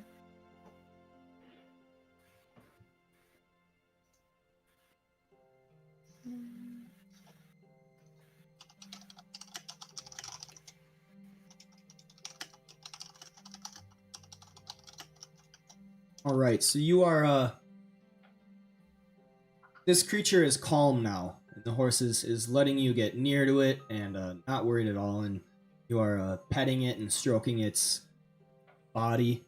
You see a lot of minor scars that seem to have healed over, but there are also some bigger ones, some skin that has been flayed and healed over, and there are saddle sores upon its shoulder, skin chafed raw, just down to the down beneath its fur. It has patches of hair that is just telling of an extremely unhealthy diet and malnutrition, as well as it's just not well taken care of. It has been used and abused. The open sores have healed over from Ondar, so there is not anything right now that you can do to like heal it any further. But your medicine check is telling you that it needs like a couple weeks of recovery in some stable to recover from its treatment. Okay. I'll relay that information back to Ondar and Bade. I mean, everyone that's there, but... Bade just has this look of annoyance, wanting to be on the way. You're not moving. You're not doing anything. And then he goes back to the wagon, reaching for his whip.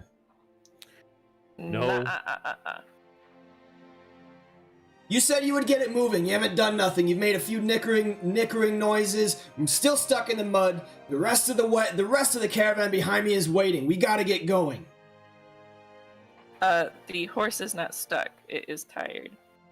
Well, then move it. Because you keep on beating it. Well, move it. You said you would move it. You came over here. You get all up in my business. You try telling me how to take care of my property. And then you're just taking more time. You're wasting time. It's already been half an hour. We're losing time. I look at Ondar what to do. Ondar's on his horse. He looks down at Masturbator and says, if you strike the horse again, I will have to strike you. At that, the knight starts walking up a little closer. And the mage has one hand on top of a component pouch.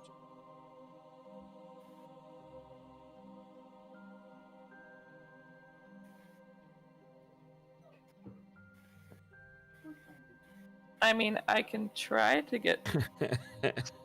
Freddy would like to be on the map. Yeah, he probably needs to be, because I'm going to look at the mage and go, I'm going to cast... I've tried to say a couple of times in chat that, like, Freddy wanders up, but... Oh, did you? I didn't see it. Yeah. Yeah. I'm going to cast command and tell the mage to run. And at this point, Ureva now, like, so she has her longbow in hand, and she, like, has her hand back, gripping one of her arrows, and just kind of, like, steps to the side of it. I grip my quarterstaff, too. Hey, Noct. What the fuck's going on? Oh, I think we're about to get fired.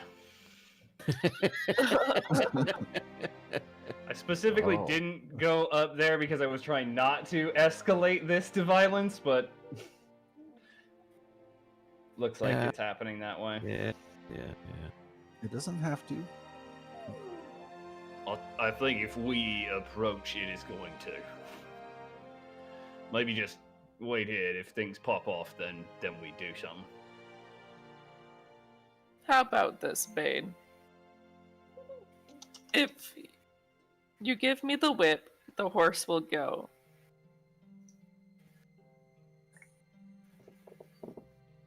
You said you were gonna get the horse going, and then before, and nothing happened. You just said a bunch of horse stuff. It's standing up, isn't it?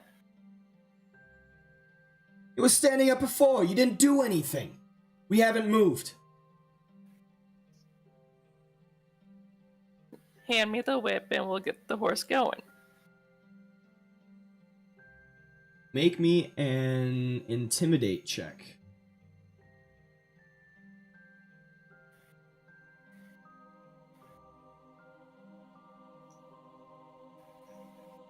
I mean, that's better, but...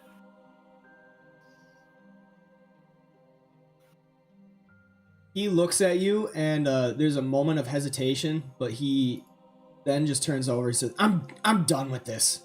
Then he goes reach over into his wagon to pull out the whip.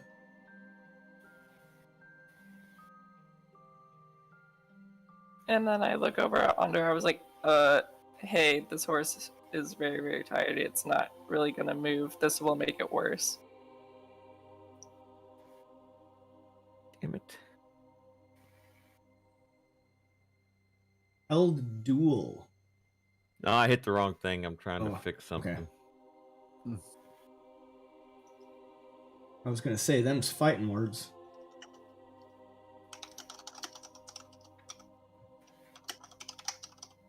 Bade takes out the whip, and then he looks to his knight and he says, you go on the back of the wagon and you push. And he looks over to the mage and he says, just make yourself useful somehow.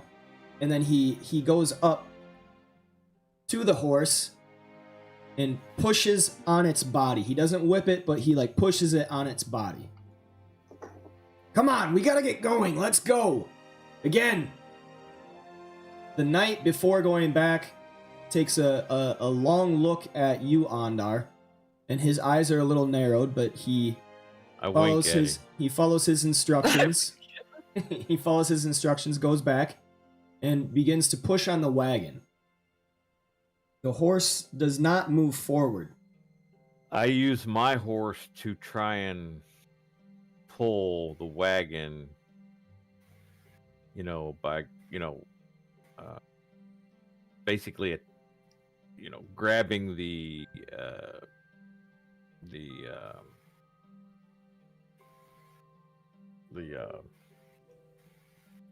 what do they call that? The whatever's hooked to the horse.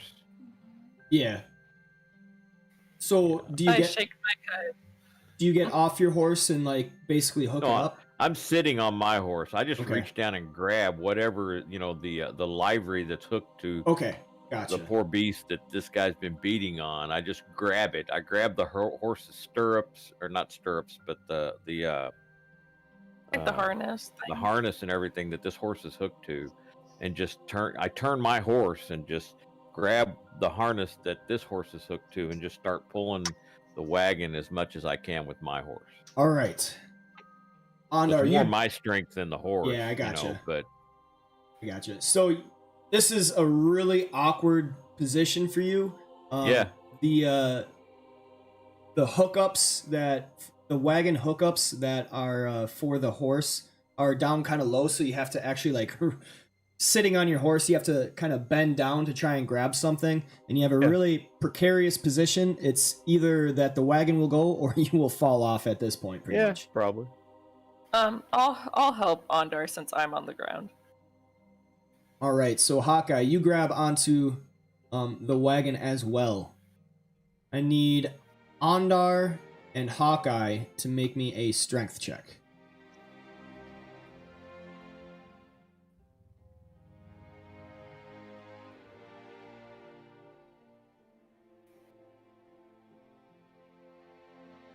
Right.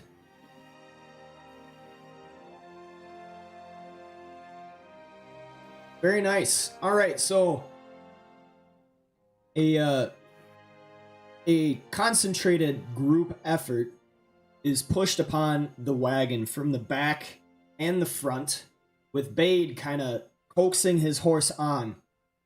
The horse itself doesn't really move, but your combined effort is actually moving the wagon forth just a little bit, though it is still stuck in the mud. And you hear Bade, "Blasted fucking animal!" Whips it. And the horse gives a great whinny. No. And then moves forward. While you guys are pulling and the knight in the back is pushing the wagon, the horse now moving forward, Bade jumps out of the way as the wagon moves out of the mud. It is no longer stuck. Ha!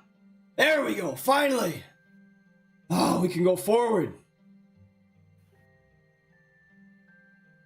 Ondar turns, dismounts, walks back, grabs the whip, yanks it out of his hand, throws it as far as he can into the away.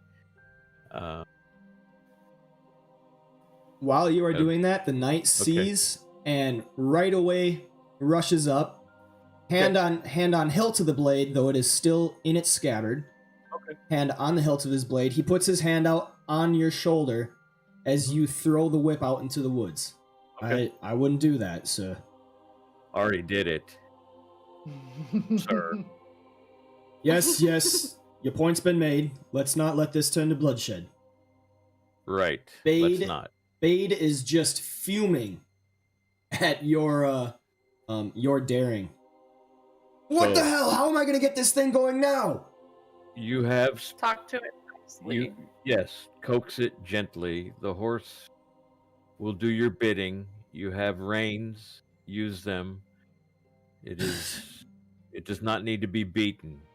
I look at the Fucking knight and I talking say, to horses. "Shut your mouth." I look at the knight and I say, "If he whips the horse again, I will hurt him. And if I have to go through you," and then I lean around and look at the mage and you to do it, I will. The Understood. knight actually nods his head with a measure of respect to you, Ondar. He notices your the iconography of Torm on your person, as well as your noble bearing, and he says, "I understand." And then he actually even puts a hand on Bade's shoulder, and he says, "Bade, come on, it's done. The horse is out. We can get moving now." Bade is I turn around and remount Intrepid and ride back to Noct. With a slight grin on my face. Bade is just fuming. He's irritated. Nothing worked how he wanted it to. He doesn't like dealing with these stupid things. Just wants to be on his way. He gets back onto the caravan wagon, grabs the reins, and then flits them to let the horse know that it's time to move forward. He is out of the mud, and the horse is moving forward. It is moving at a slightly renewed pace, faster than it was before, seeming to be a little more well off than it was previously, though it is still very tired and needs some rest and to be out of these reins. I nod at Freddy and Ureva and I thank Hawkeye as she rides past. I was gonna tell the horse thank you and hope it gets better. The horse. I give the mage the finger from behind. The mage just has kind of a bored look on his face, like whatever. Like I'm just getting paid, man. And I show him my Ondar, or I show him my Torm. Oh no, you didn't. All right, Hawkeye. The horse actually says, "Thanks. I hope soon to be out of this situation." Yeah, I mean, enough. You will be. I mean, the whip is gone now, so Probably got a stash.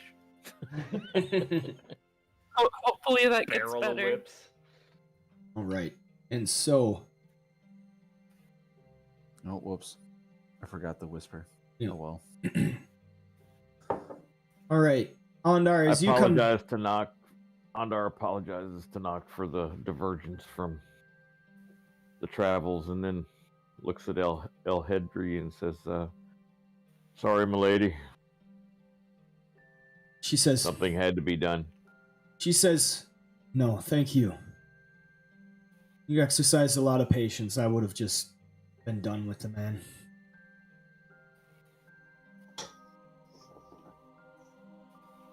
Seeming to imply that you should have just killed him.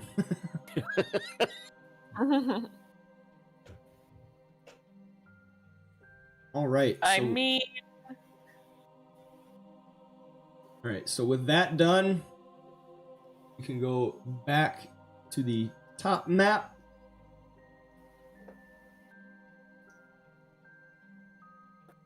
The Sword Coast map.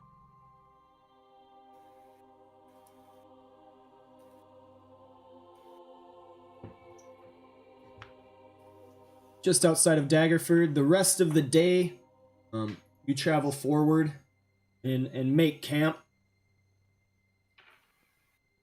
The man is no longer whipping his animal because he doesn't have it, and he is experiencing a little bit of trouble getting the horse to do what he wants it to. The rest of the camp kind of listens with some enthusiasm at his difficulties. Nobody likes hearing or seeing a horse being beaten. He is the last to break camp, getting the horse tied off to a tree and just fuming as he goes to sleep with the rest of you. Not with the rest of you at the same time.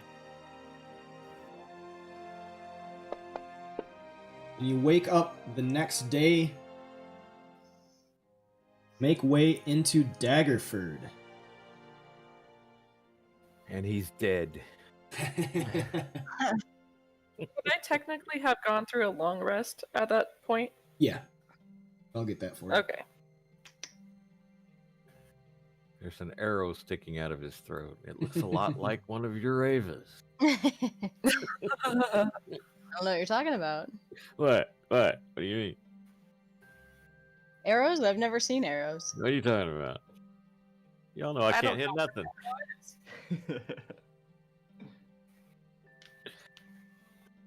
Can't be my arrows. Let's say after that last combat, that might be true. Mm, Did you die, Shane? You didn't change your color, did you? I did. I did. Okay.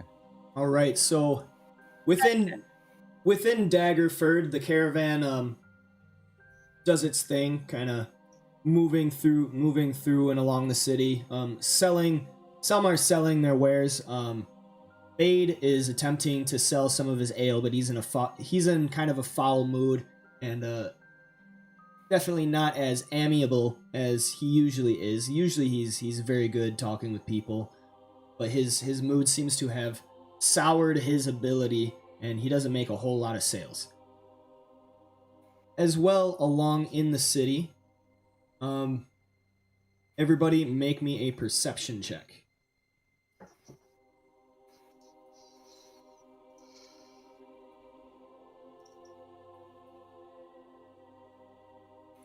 Ooh, yeah.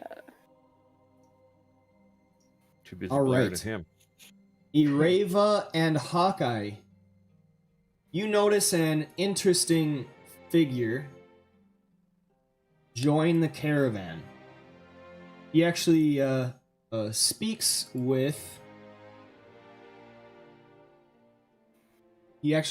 with one of the cultist wagons that you know of.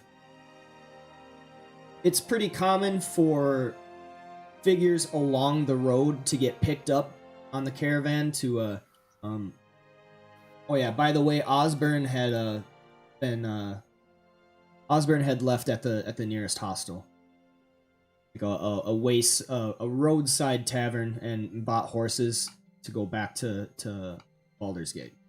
But you see, this guy, he talks with the caravan, and though it is not unheard of, it's pretty common for people to get picked up and buy a seat on the caravan, traveling alongside and everything. The caravan picks up people and then drops off people from city to city. So there's probably a few that were picked up from Dragonspear and left at Daggerford, same as there are some being picked up from Daggerford. But it is curious that this man talk with some of the cultist wagons, for they had declined every single other person along the way, saying no to anyone trying to join up on their caravan, joining up a seat.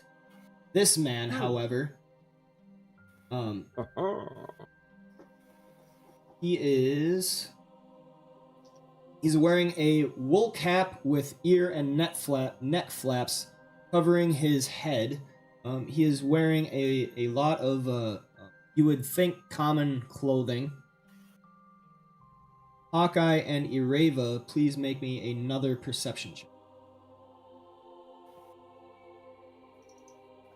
Got a dangling participle. Exactly. Okay, both of you actually notice the edges of tattoos peeking out from under the cap. Ooh. You think that his head must be shaved and that he has tattoos on it. Okay. I look at Ureva. You should probably tell Freddy. I could go tell Ondar and Noct what we just experienced.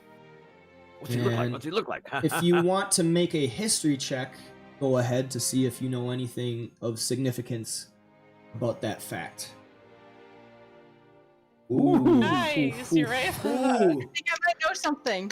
All right, Fire. Ireva, through your travels. Hey, remember last session when you were just getting all them low rolls and critical ones and everything? It's coming back around. All right, so your travels along the world have brought you through the wilderness, usually alone, but nevertheless, you always find your way to civilization to pick up contracts and ways of getting money and food and everything. And you have talked with many a trader, and one thing about tradesmen and merchants is they love to talk about their travels and gossip and the ways of the world. Tattoos on someone's head could mean quite a few different things, but one worrying and sobering thought is the common knowledge that wizards from Thay, the Red Wizards, often have tattoos on their head, and they all shave their head, and then they put tattoos on them to identify them. That is a thought that crosses your mind. This man was seen. Hold up. This man was seen talking with the cultist caravans and has bought passage on one of their vessels, and you see him sitting on the back of one of their wagons as the entirety of the caravan is closing up business in Daggerford, readying to travel north once more. Okay. Before Hawkeye, as Hawkeye says, hey, we both noticed it, and we know the other notices, and she tells me that she's gonna go tell, just let Ondar and Noct know. I kind of quick grab her sleeve and I say, I don't know anything for certain, but I have a suspicion that, he may be more than he seems, and I tell her that I have a feeling that due to my experience in my travels, we may have just witnessed a red wizard. I opened my eyes. I was like, they need to know now. Like, we need to go. Like, you may not know it 100%, but any little inkling, we just need to tell them we need to go. Let's inform the others of our party and move on from there. And then with that, Yep. I break off and I go to Freddy and I fill him in on everything I saw and what I think. All right. And then I run to Ondar and Noct and tell them everything that Ureva told me and what I experienced. All right, Freddie, where are you right now? What are you up to? What are you doing? I believe I would be with our employer. Still have the job to do. All right. So Freddie is just lounging, leaning on. You know he's jamming. Yeah. You know he's jamming. Definitely yeah. jamming. jamming in Working his on some loot. experimental stuff. Yep. You Close see he by also seems to be Sammerdag. He's playing a flute that you haven't noticed before. Ooh. You a little Jethro Tull. All right, Hawkeye and Ureva, you have noticed Freddie. Oh, I'm over by Ondar and Okay. Noct to Ureva. tell them. Yes. So I approach Freddie and I go, half elf. Any chance you might want to take a bit of a break? There's something that I believe you need to know. Eyebrows raise a little bit as I look at you. A break, huh? All right. Put the flute away. Stand up. As Hawkeye and I were traveling, we took notice of a man that spoke to one of the cultist wagons. And I described how this man looked. I described what he was wearing. Said, I don't know anything for certain.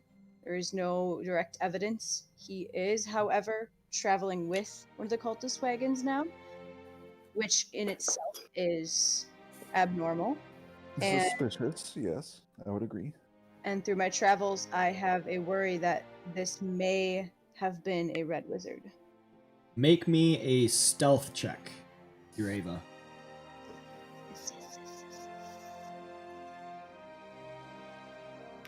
Ooh. Right. So you are able to pull Freddy aside and whisper in hushed tones enough that those around may not over. Oh, good. That's good.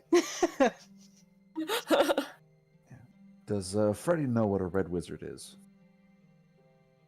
Red wizards are very, very commonly known.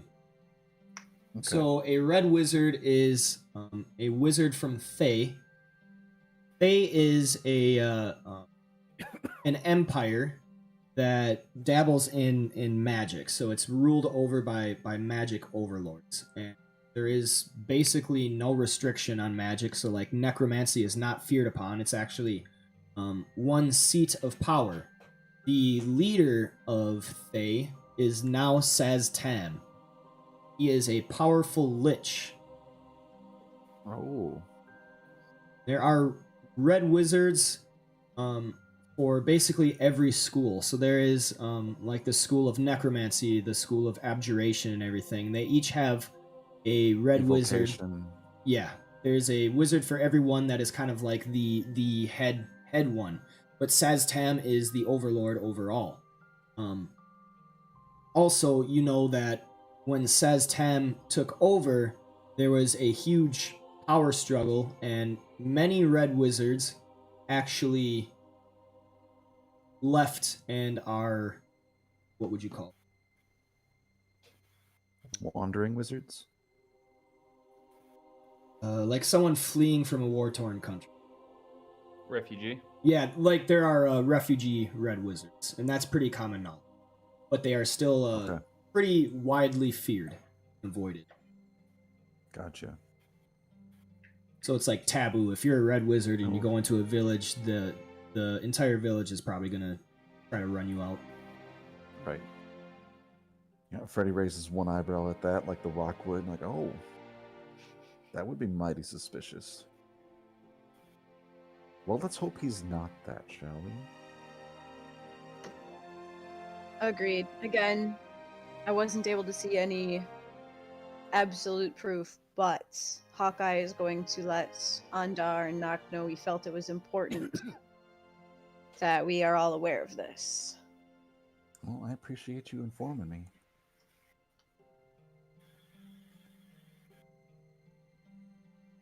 You're welcome. All right, with that, I kind of glance, like I have a look of disdain as I look down at the flute, and I go, I suppose I should let you carry on then. And I walk away because I've heard lots of his music. All right. Erava, when you look down at the flute, please make me a wisdom save. Don't tell me where it is, I'll figure it out. Do I just like double click on the actual wisdom part? On your main page, there's abilities on the left and saves on the right. So yes, Oh, you double click on the saves. Perfect. All right. When you first look down at the flute, for some reason it seems like really beautiful to you and kind of draws your attention in, but you shake that off pretty quickly. This obviously is not some regular old flute. There's something curiously special about it. Where So we did you have get that flute, half elf? On the caravan.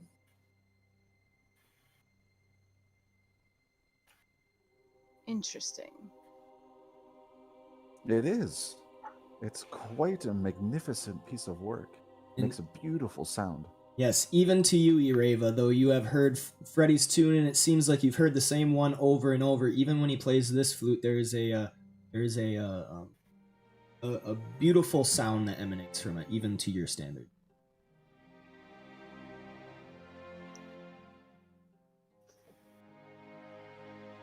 I'm trying to think what I could actually do right now.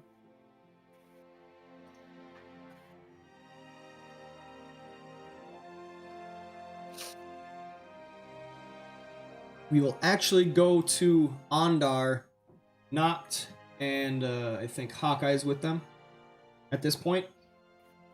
All right, you all notice there is a female gnome that has gone up to another a wagon, talking to the merchant and the teamster and asking them a few questions. You see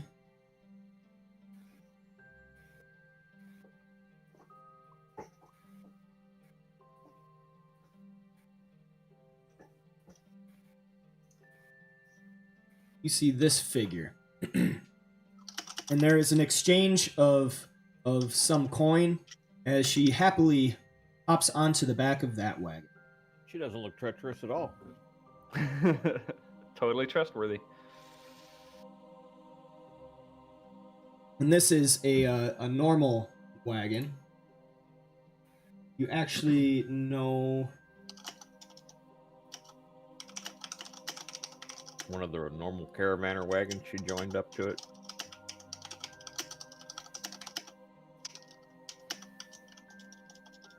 Hello? Okay, Hello? so you know that she joined up with a male moon elf merchant that goes by the name of Nuhar Serilim. Serilim.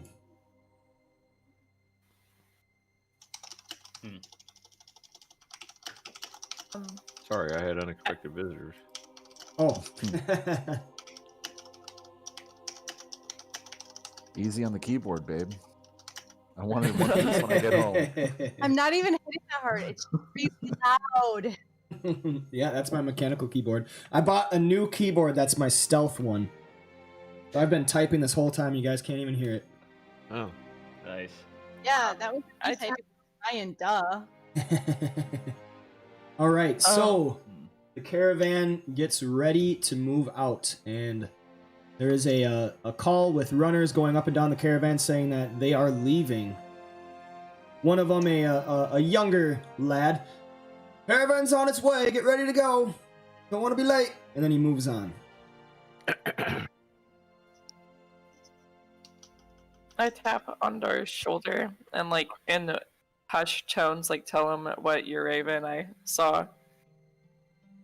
Morning, Hawkeye. Good morning. How are you today? So, I'm good, but Urava and I just had a incident Yes. So we saw somebody was getting on the cultist caravan, but I'm saying this like all whispered, so like trying so nobody could hear me. Mhm. Um, One of those They foul keep wagons on- allowed someone to join them? yes, and Ureva actually noticed that it might be a red wizard. Red from wizard. Fae. A Thayan. That. Did he have hair or no hair? No, but he had like said that he had a tattoo peeking out underneath his wool cap. Hmm. We both saw the guy, but she just saw the tattoo, and we assumed that he doesn't have hair. Mm-hmm. So he was not one of the exiles. Understood. We should keep an eye on him. They worship the undead.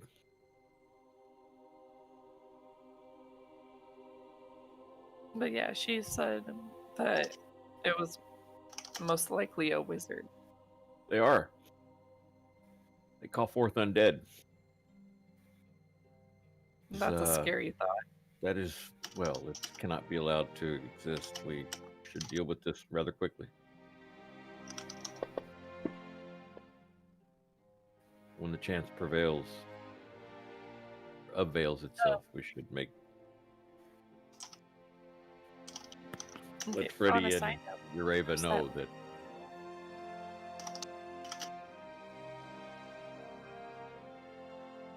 they're necromancers. Ureva was going to tell Freddie. Very well.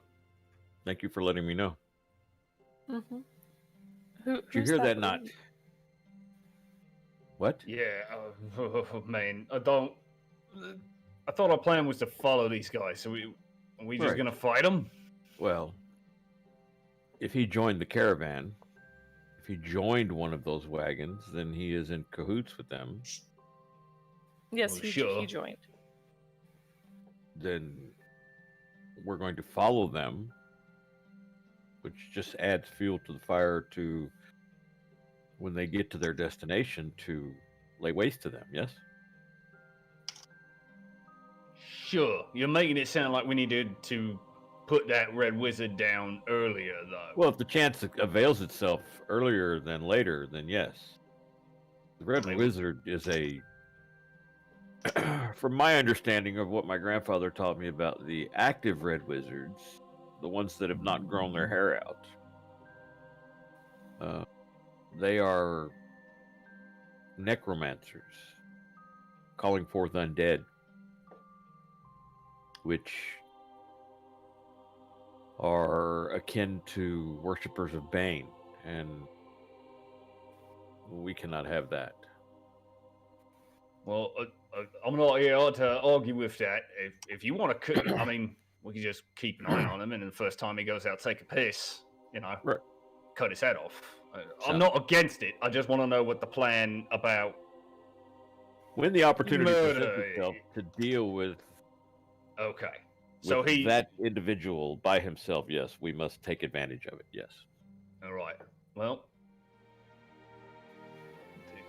we should probably let the others know to let us know if he sees him, and then we'll Right. just fucking wreck him in the woods, right? All in the service of Torm. Yes. Yes. Yes. For Torm, smite him. Yes. So, to Torm's judgment, right? Yes. We send him to be judged. Yes. He's already I- been judged. I get the Right. sense that Well, like, but he's gonna get judged in person, right? After we judge him, and then he gets judged. No, Right. we are delivering the judgment. Oh, He's so been he's judged. he's already been judged. Yes. Okay. I get the sense that Noct is like making the connection in his head that killing somebody's okay as long as you just say that you smited them. I mean, it was okay before we had that justification. Noct is like, well, as long as I just say that I was smiting the guy, then it's in the service of Torm. Yeah. Then it's not wrong.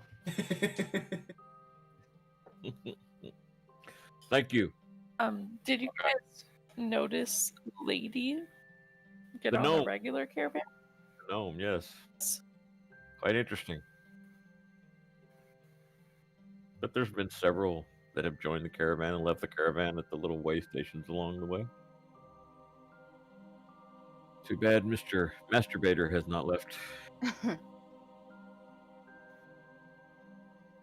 So introduce ourselves to the lady. Oh, when we can, yes. But we're preparing to depart now.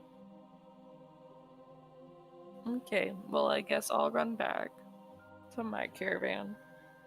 Well, it's all one caravan, but you mean your wagon, yes? Yes. Yes. Just thought I'd let you guys know. Thank you again. All right. And Anything then- else you guys want to do in Daggerford, or else we will move out? Yo.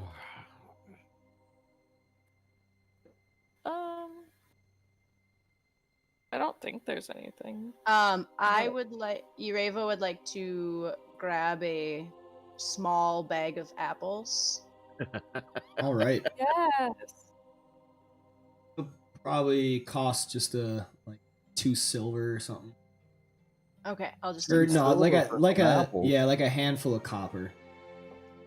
Okay, do you want me to just take off like 10 10 copper, 8 copper, 10 copper. 10?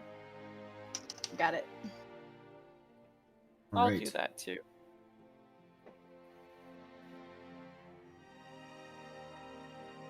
You said it was 10 copper? Yeah.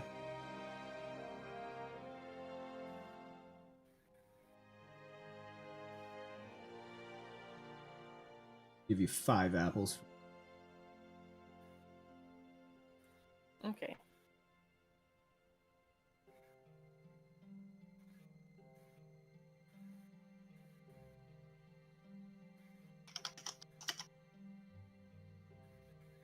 And then There. I did my nice thing.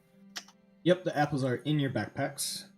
All right, and so you are able to strike out from Daggerford.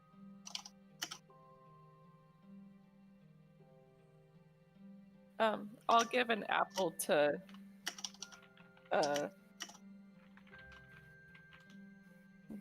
Babe Horse? Is that what his name is again? All right, as you attempt to walk forward towards Bade, he towards Bade and his horse, he actually says a few words to the knight, and the knight intercepts you. Puts his body in way between you and the wagon. Oh, I just have a apple for the horse. Knight says, "Sorry, ma'am. Orders." If I see this, What, I he's will I will bark out to the knight that she's just trying to allow the horse to feed properly and keep it from diminishing its performance for the masturbator, and thus allowing it to continue on its path, and that way I won't have to beat the masturbator. The knight hears you calling out, and he just kind of puts his hands up, like, "What do you want me to do, man?" He says, "I've got my orders. Pretend you don't see her. I can't Look do. the other way. I cannot do that, sir. Surely you can. What if I accidentally disappear and appear next to the horse? I would raise not my suggest eyebrow. that."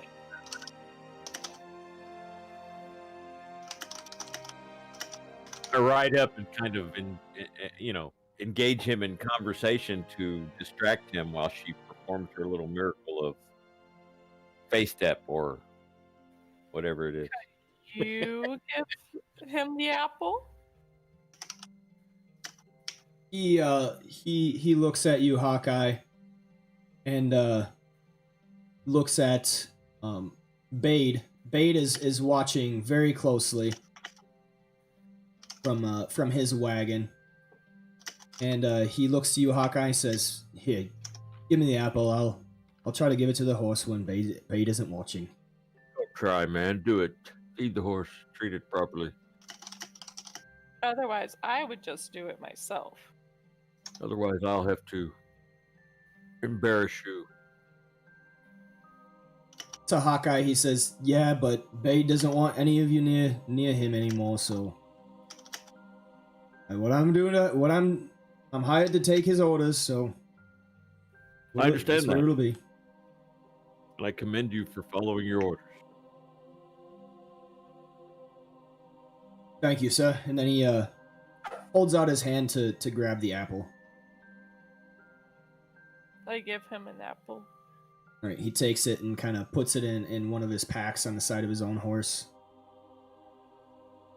And then bids you to be on your way. He says, "All right, well, when there's a moment, I'll give it to the horse. Trust me."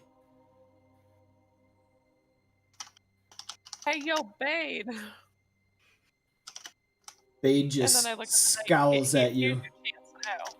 Bade scowls at you and just turns his head and then urges his horse on.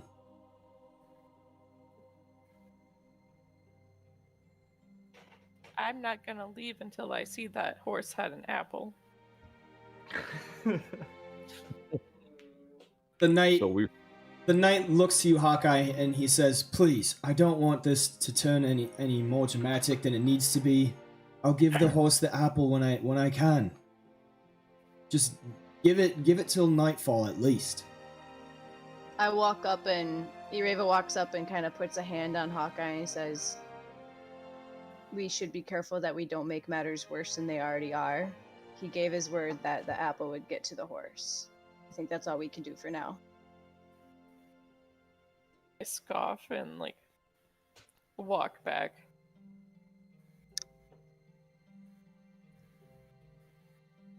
I give him a stern look, but nod and ride away. The knight. Go ahead. I'll just say I actually will hand a second one to the knight and just say, "Make sure he's taking care of 2 nights in a row, please." He doesn't say anything, just nods his head curtly and turns to go back closer to the wagon, to his own wagon.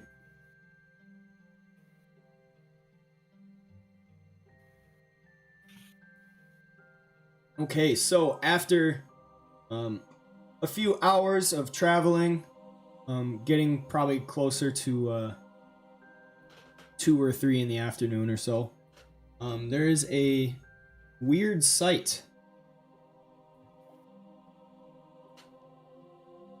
Bade is feeding the horse. The horse is eating him. Well, that's weird. Yeah. Even Okay. better. you got me Yeah. there. That horse is actually super fucking evil. You guys didn't catch it, but it's a monster. Feeds on babies. It's Oh. actually a beholder. It's a beholder. Somebody polymorphed into a horse. We have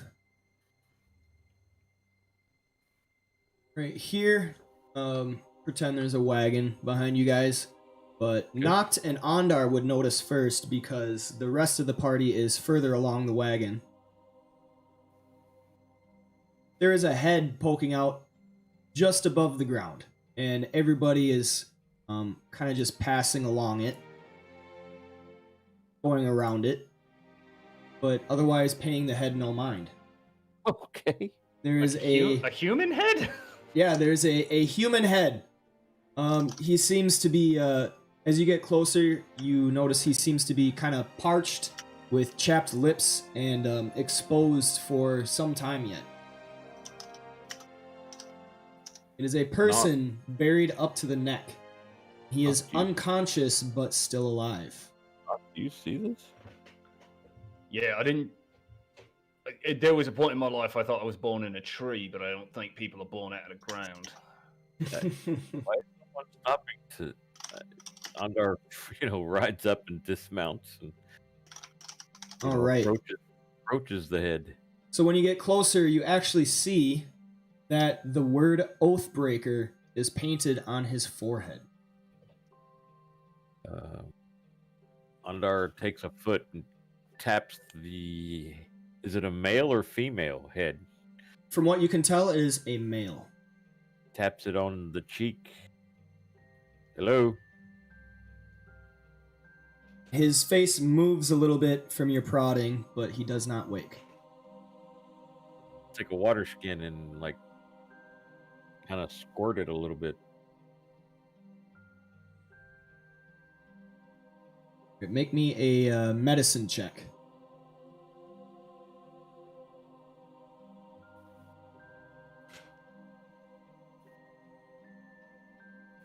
Ooh. You take some of your water from your water skin and splash it on his face. It actually seems to have done the trick, and he wakes up with a low groan. Oh. His eyes are partially opened, seeming to be a little bit delirious, and he looks up to you. Specifically to you, Ondar, because you have splashed him. Oh. I would say well met, but I don't believe that this is a good circumstance for you. No, surely. Please, How came you here in the do you middle have of the any- coastway? I'm sorry, what was that? How came you here in the middle of the tradeway? Please, do you have any food or water?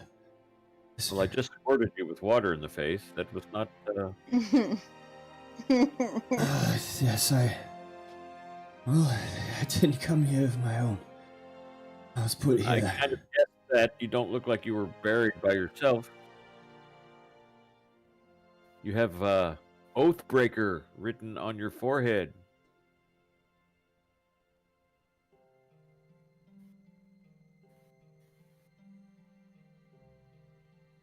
You're being punished for something, apparently.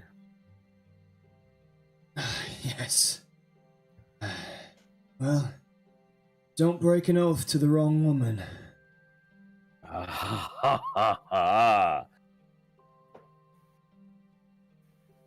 See, it was her family that did this to me. I don't believe it is well appropriate, but a woman spurned and all that. Broken any laws? No laws, just a Well, promise. Well then, I shall dig you out. Good Oh. guy, Ondar. Hey, thank any, you, sir. Is there the ground that he's buried in, is it tightly compacted, or can I dig him out with a dagger? Or Make me an investigation check. And at the same time, Edelry is walking up, oh, and shit. she regards the man, and she looks to you, Ondar, and she's like, "Seriously, Sir Knight, your virtue is true, but this man has Oathbreaker on his forehead." Well, it appears he has broken a vow against probably a wife, I'm guessing. I look at him and go, yes, And a you wife or and married? you just believe him.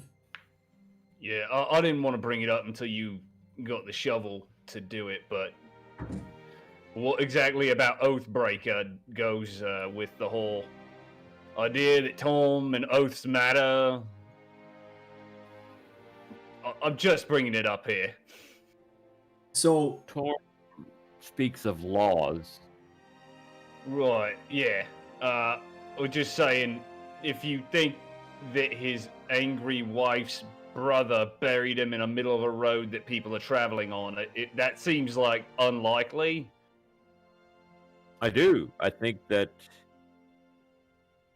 if you made a promise to me and you broke that promise and I got mad about it and buried you, you think that right?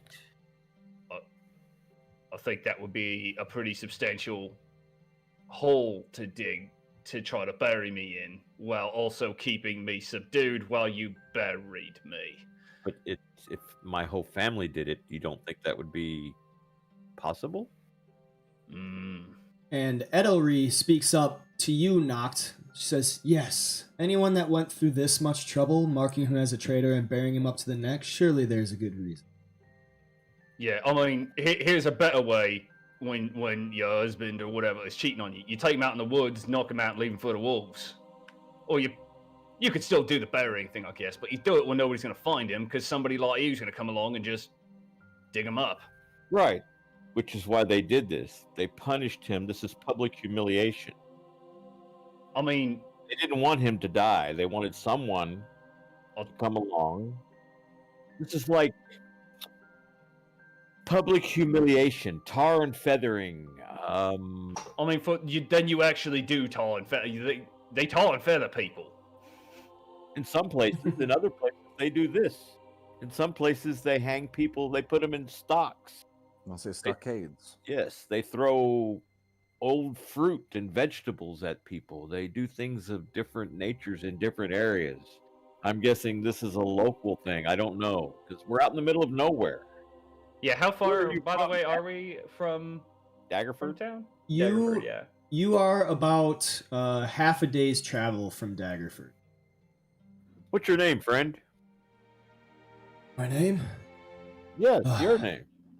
Carlin. Carlin? Carlin, yes. Where are you from, Carlin?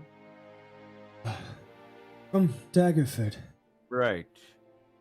Were you married or to be married? To be married.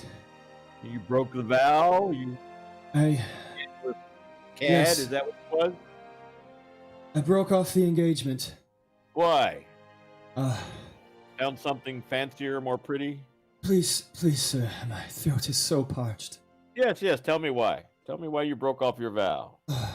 And I'll give you a drink. just for reference, your investigation check basically just reveals that the ground is pretty churned up from the wagons, and they all have. It's pretty easy to see that wagons have been going around him for at least a few days. Okay. Um, Poor bastard. he sighs.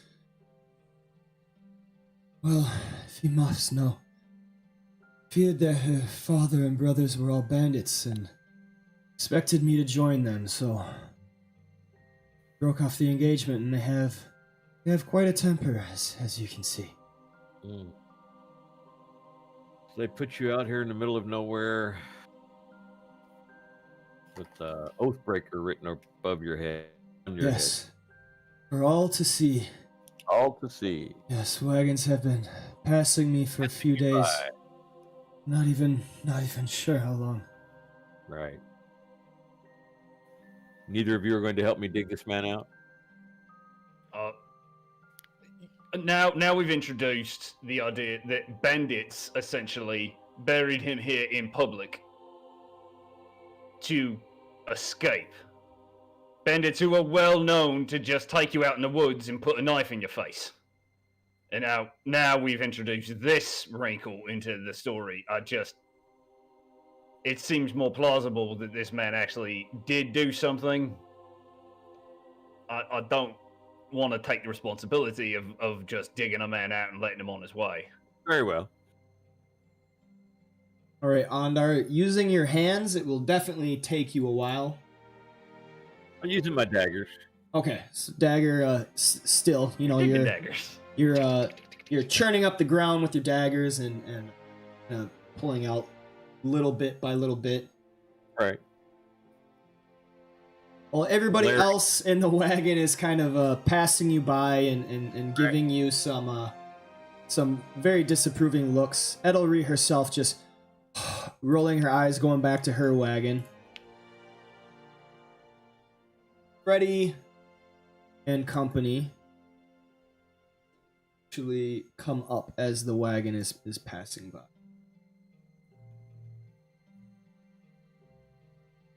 Oh, I read that wrong for a second. Thought that said Hawkeye will come on to Ondar. She likes the sight of your torn. Gosh. All right, so now Hawkeye, Ireva, and Freddy, you each see this curious sight: a head in the ground with Ondar on his knees, using daggers to kind of churn up the ground, and he's slowly digging the man up. Everybody else is just passing by. A lot of caravan members are just passing by without notice, and even more scoffing. What you doing there, pal? Oh, this poor soul has been buried by a family that he has aggrieved in a matrimonial way.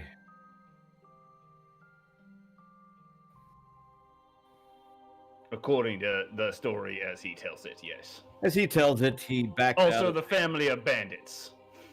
Right. He says that he backed out of a marriage to a young lass and her family, who happened to be bandits in the area. Buried him here with his head above ground and the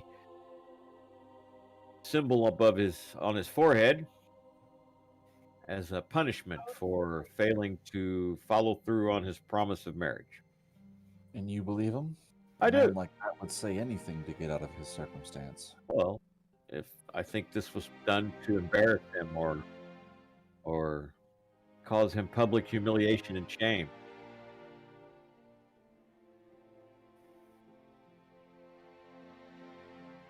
I continue digging. All right, so you're able to get probably down to his elbows, which are at his sides. So he has a little bit more freedom to move, and he's breathing a lot easier. Oh, thank you so much, kind sir.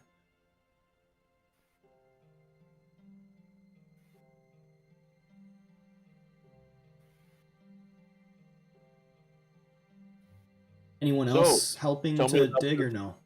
Tell me about the last Yeah. you failed to. I was actually going to change into something like wild form, like wild shape form to help. If that makes sense. Hawkeye turns into a groundhog or something. starts digging at the ground. I mean, I know the Over, wolf and yeah. the bear. I don't know what one would be more helpful, the wolf or the bear. So you would be able to. Those are the creatures with a challenge rating. You could also change into any like regular animal. They just wouldn't have like a challenge rating, so they're not listed. So you could do you could do like a wolf, panther, or whatever, or you could do like a groundhog or anything else that would like a critter that would be good at digging. Your choice. Yeah, I'll do a bear, but without the challenge rating, Okay. and then I will dig. Well, a black next bear one. would have the challenge rating. Oh, I'll just do it. Why not? Okay, so Hawkeye changes into a black bear. And Oh, eats the shit. man's head. Wonder how the I tried to nudge him out of the way and then like dig around. Ondar will stand up and allow her to dig. All right. Hawkeye begins to dig, changing into a big black bear and pawing at the ground. Whereas Ondar was making good, steady work, she is definitely able to get a lot more dirt at once with her powerful limbs. What did he say his name was? Arlen. It's on the sea itself. Oh. So, Carlin, tell me about this lass you failed to marry. Was she beautiful? Yes, she was very beautiful. Blonde hair, blue eyes, soft skin, white as can be. Fine a figure? The finest. Childbearing hips?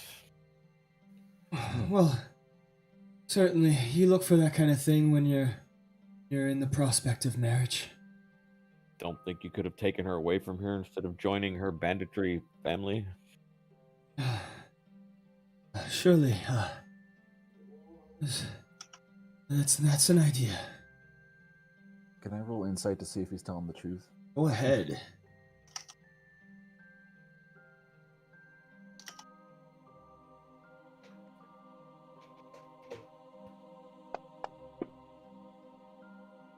All right, Freddy, you get the sense that he is fabricating some of this story. Thank God Freddy came. I don't have proficiency in that, so I just didn't feel like it was acceptable for me to just start questioning that. But God damn, I don't believe this guy at all. Yeah. I start asking more questions.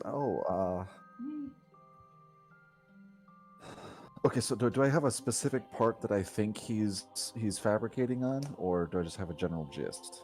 You rolled more than 5 over his deception, so you think that he is pretty much fabricating the whole thing. Ah, Certain gestures he's making and the spacing seems like he's already thought this all up in his head and is kind of just repeating it. right. So Ondar, hold on a second. Look, What Freddy. family? What family did she come from? Read that yet? What family? Yes, what family? The Andefels. Of course. I'll take another insight there. All right, roll insight. No. Oh, some lag.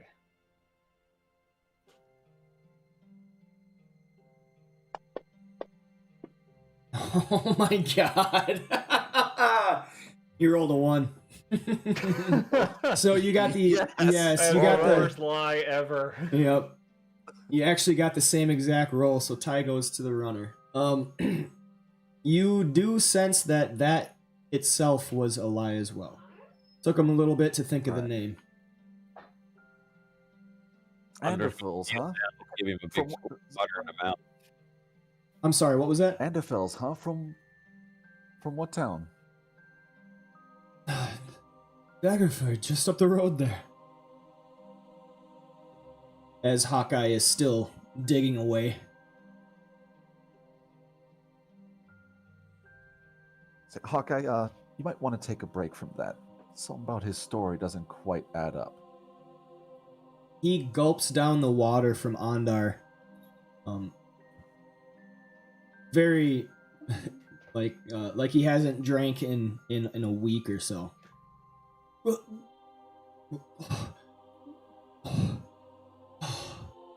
Thank you so much. Do you stop Hawkeye or what's going on? Did she leave? Or is she muted? I said I stopped before, like I stopped, Oh, okay. and then I'm putting the dirt back on. So like Like, Ondar I said- Ondar is giving him some water, and then all of a sudden the bear stops and starts packing some dirt back on, and what are you Yeah, I doing? heard what Randy was saying. I I pretty heard much what just Reddy was start saying. like, yeah, I pretty much just So start I like, just put it I start interrogating him in ways that like I personally don't really know how, but like try to get him to trip up, change his story. Okay, I gotcha. Yeah, so you're starting to like cross-examine him basically. Can I Now, roll, like, just an one more investigation thing or there, something? Colin. Doing the Columbo thing. That was a Columbo thing. Just one last thing. Let me ask you just one last thing. Can, Bunch of old people jokes today that are not landing. can I I got you. try an investigation? Investigation for what? To like catch him in his lies.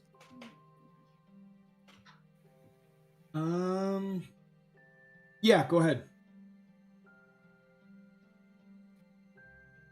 Meh. All right, Freddy. So you're trying to cross-reference him. Asked a few questions about him and a little bit. He will.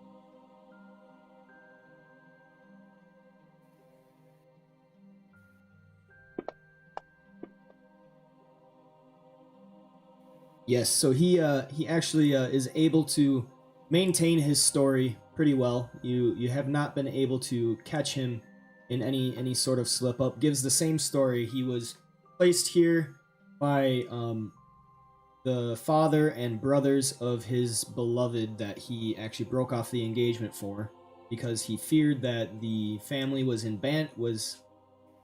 was a bunch of bandits and that he would be dragged into it. And he didn't want to become a bandit, so he broke off the engagement. This was his punishment. All right. Well, after a little while of questioning, I say, all right. Well, Ondar, this guy clearly has thought about his story very, very well, but I think you've still been duped. Well, my friend, if you think he's lying to us, why do you think he was placed here to? If someone wanted to kill him, why didn't they just kill him? Obviously, it's not a trap, or the trap would have been sprung because we've been distracted long time now.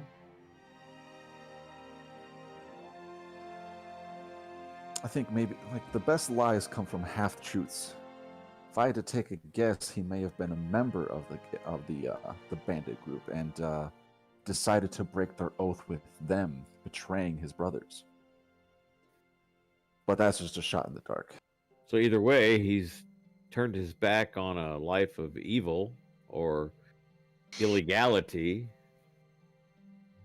and deserves to be set free. Yes? Or perhaps Well, we should in order for him to do that, he's going to have to admit that that's what happened then. Okay. Because you're not turning your back on it by other people assuming things. So, Okay. what do you say So- there, Carlon? Is he right? Carlin? First off, Hawkeye, please roll me an intimidate. By the way, if he changes the story, I'm not going to believe him the second time. Right? Oh, now you're just lying to make me happy. Now it's just a trap. Yeah, this is just a trap to see if he'll take the bait. All right, He's so kind of fucked either way, though. Really.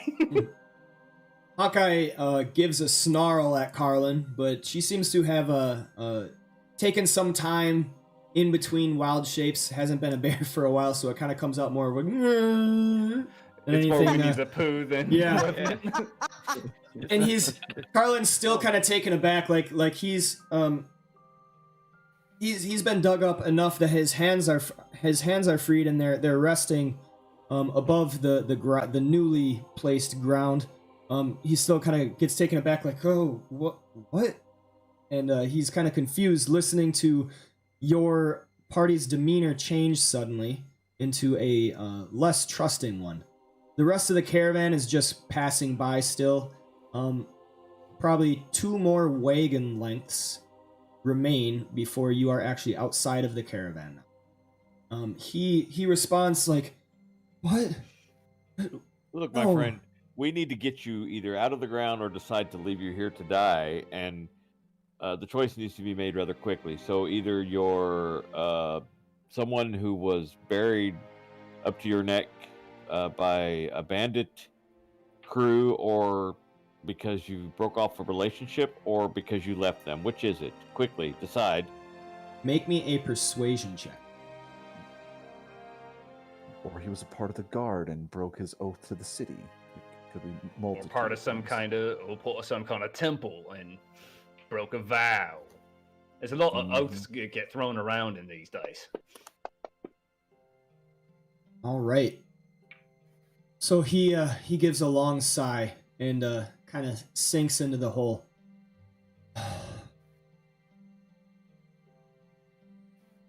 I'll show you. Then he takes one of his hands and weakly reaches inside of his shirt pocket and takes something out, a small piece of leather. And So he reaches into his shirt pocket, and all of us draw a weapon at the same time. And then he takes out this leather like badge thing and kind of places it on top of the ground. Anyone looking at it sees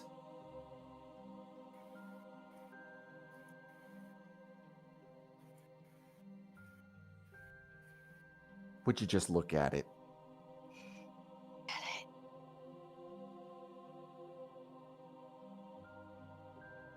see a badge, an icon emblem on top of a leather strip that is a blue background with a crescent moon and a harp set inside it of silver. Have we seen it before?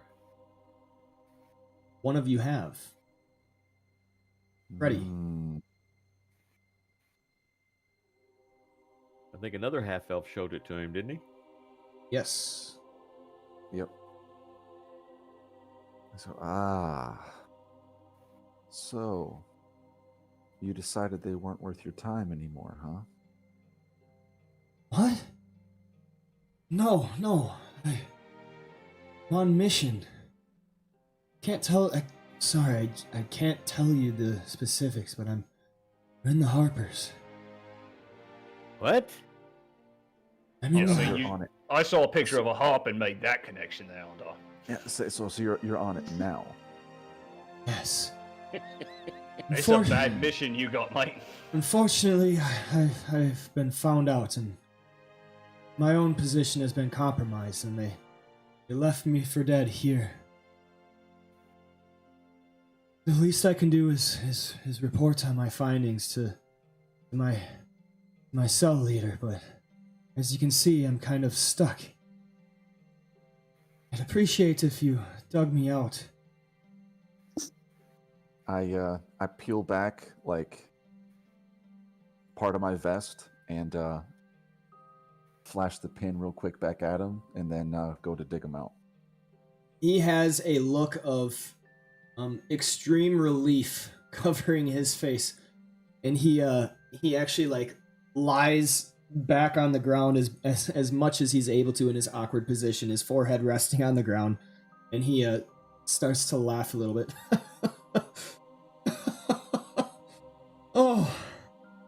Oh, thank the gods. Man, what luck you have. Friend. Tell me, what is your mission is? And he motions for you with his hand to come a little closer so that only you can hear. Unfortunately, I'm in the same position as you. Can't say. Yes, but I can tell you, friend. I'm investigating this cult. A cult of the dragon. Have you heard of them?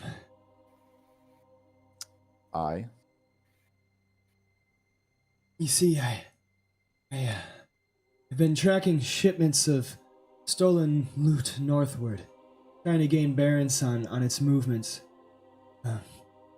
They have found me out and left me at a roadside inn, where the merchants that were helping to cart their goods were swayed and persuaded to do so. The cults themselves manufactured a story that I was passing information about the merchants' goods and where to find them. As you can probably tell, they didn't like that. Though they were unwilling to kill me outright, as the cultists themselves said, they were willing to leave me buried in the road to let Providence decide my fate. I was unable to persuade them otherwise, but here I am. Cultists have gotten their way and have a few days travel ahead of me.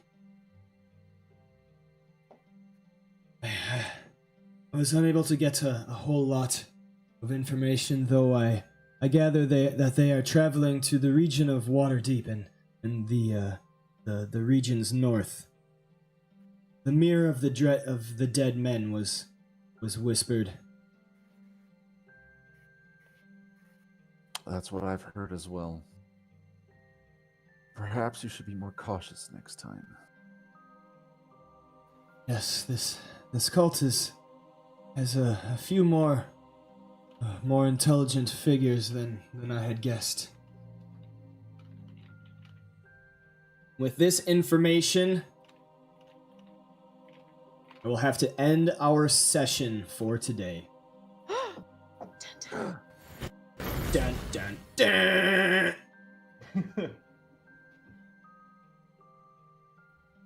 It's /E, Hawkeye. Cliffhanger. All right. So there we end with this Harper half dug out. Freddy now going in and helping, as the rest of you are kind of watching the caravan slowly start to trail away as you are finishing to help this man leave the area. And we will end here. Cool. Thank you so much, guys, for consistently showing up and being a part of this.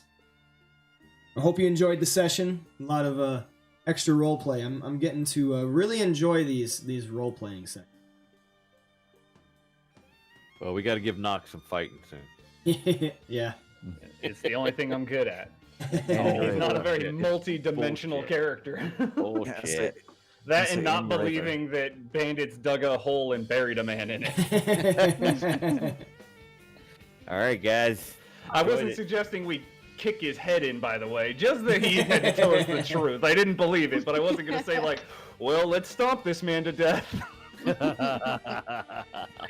do you change the token into the wild shape? Yeah, 'Cause that's what I was kind of wondering about as well.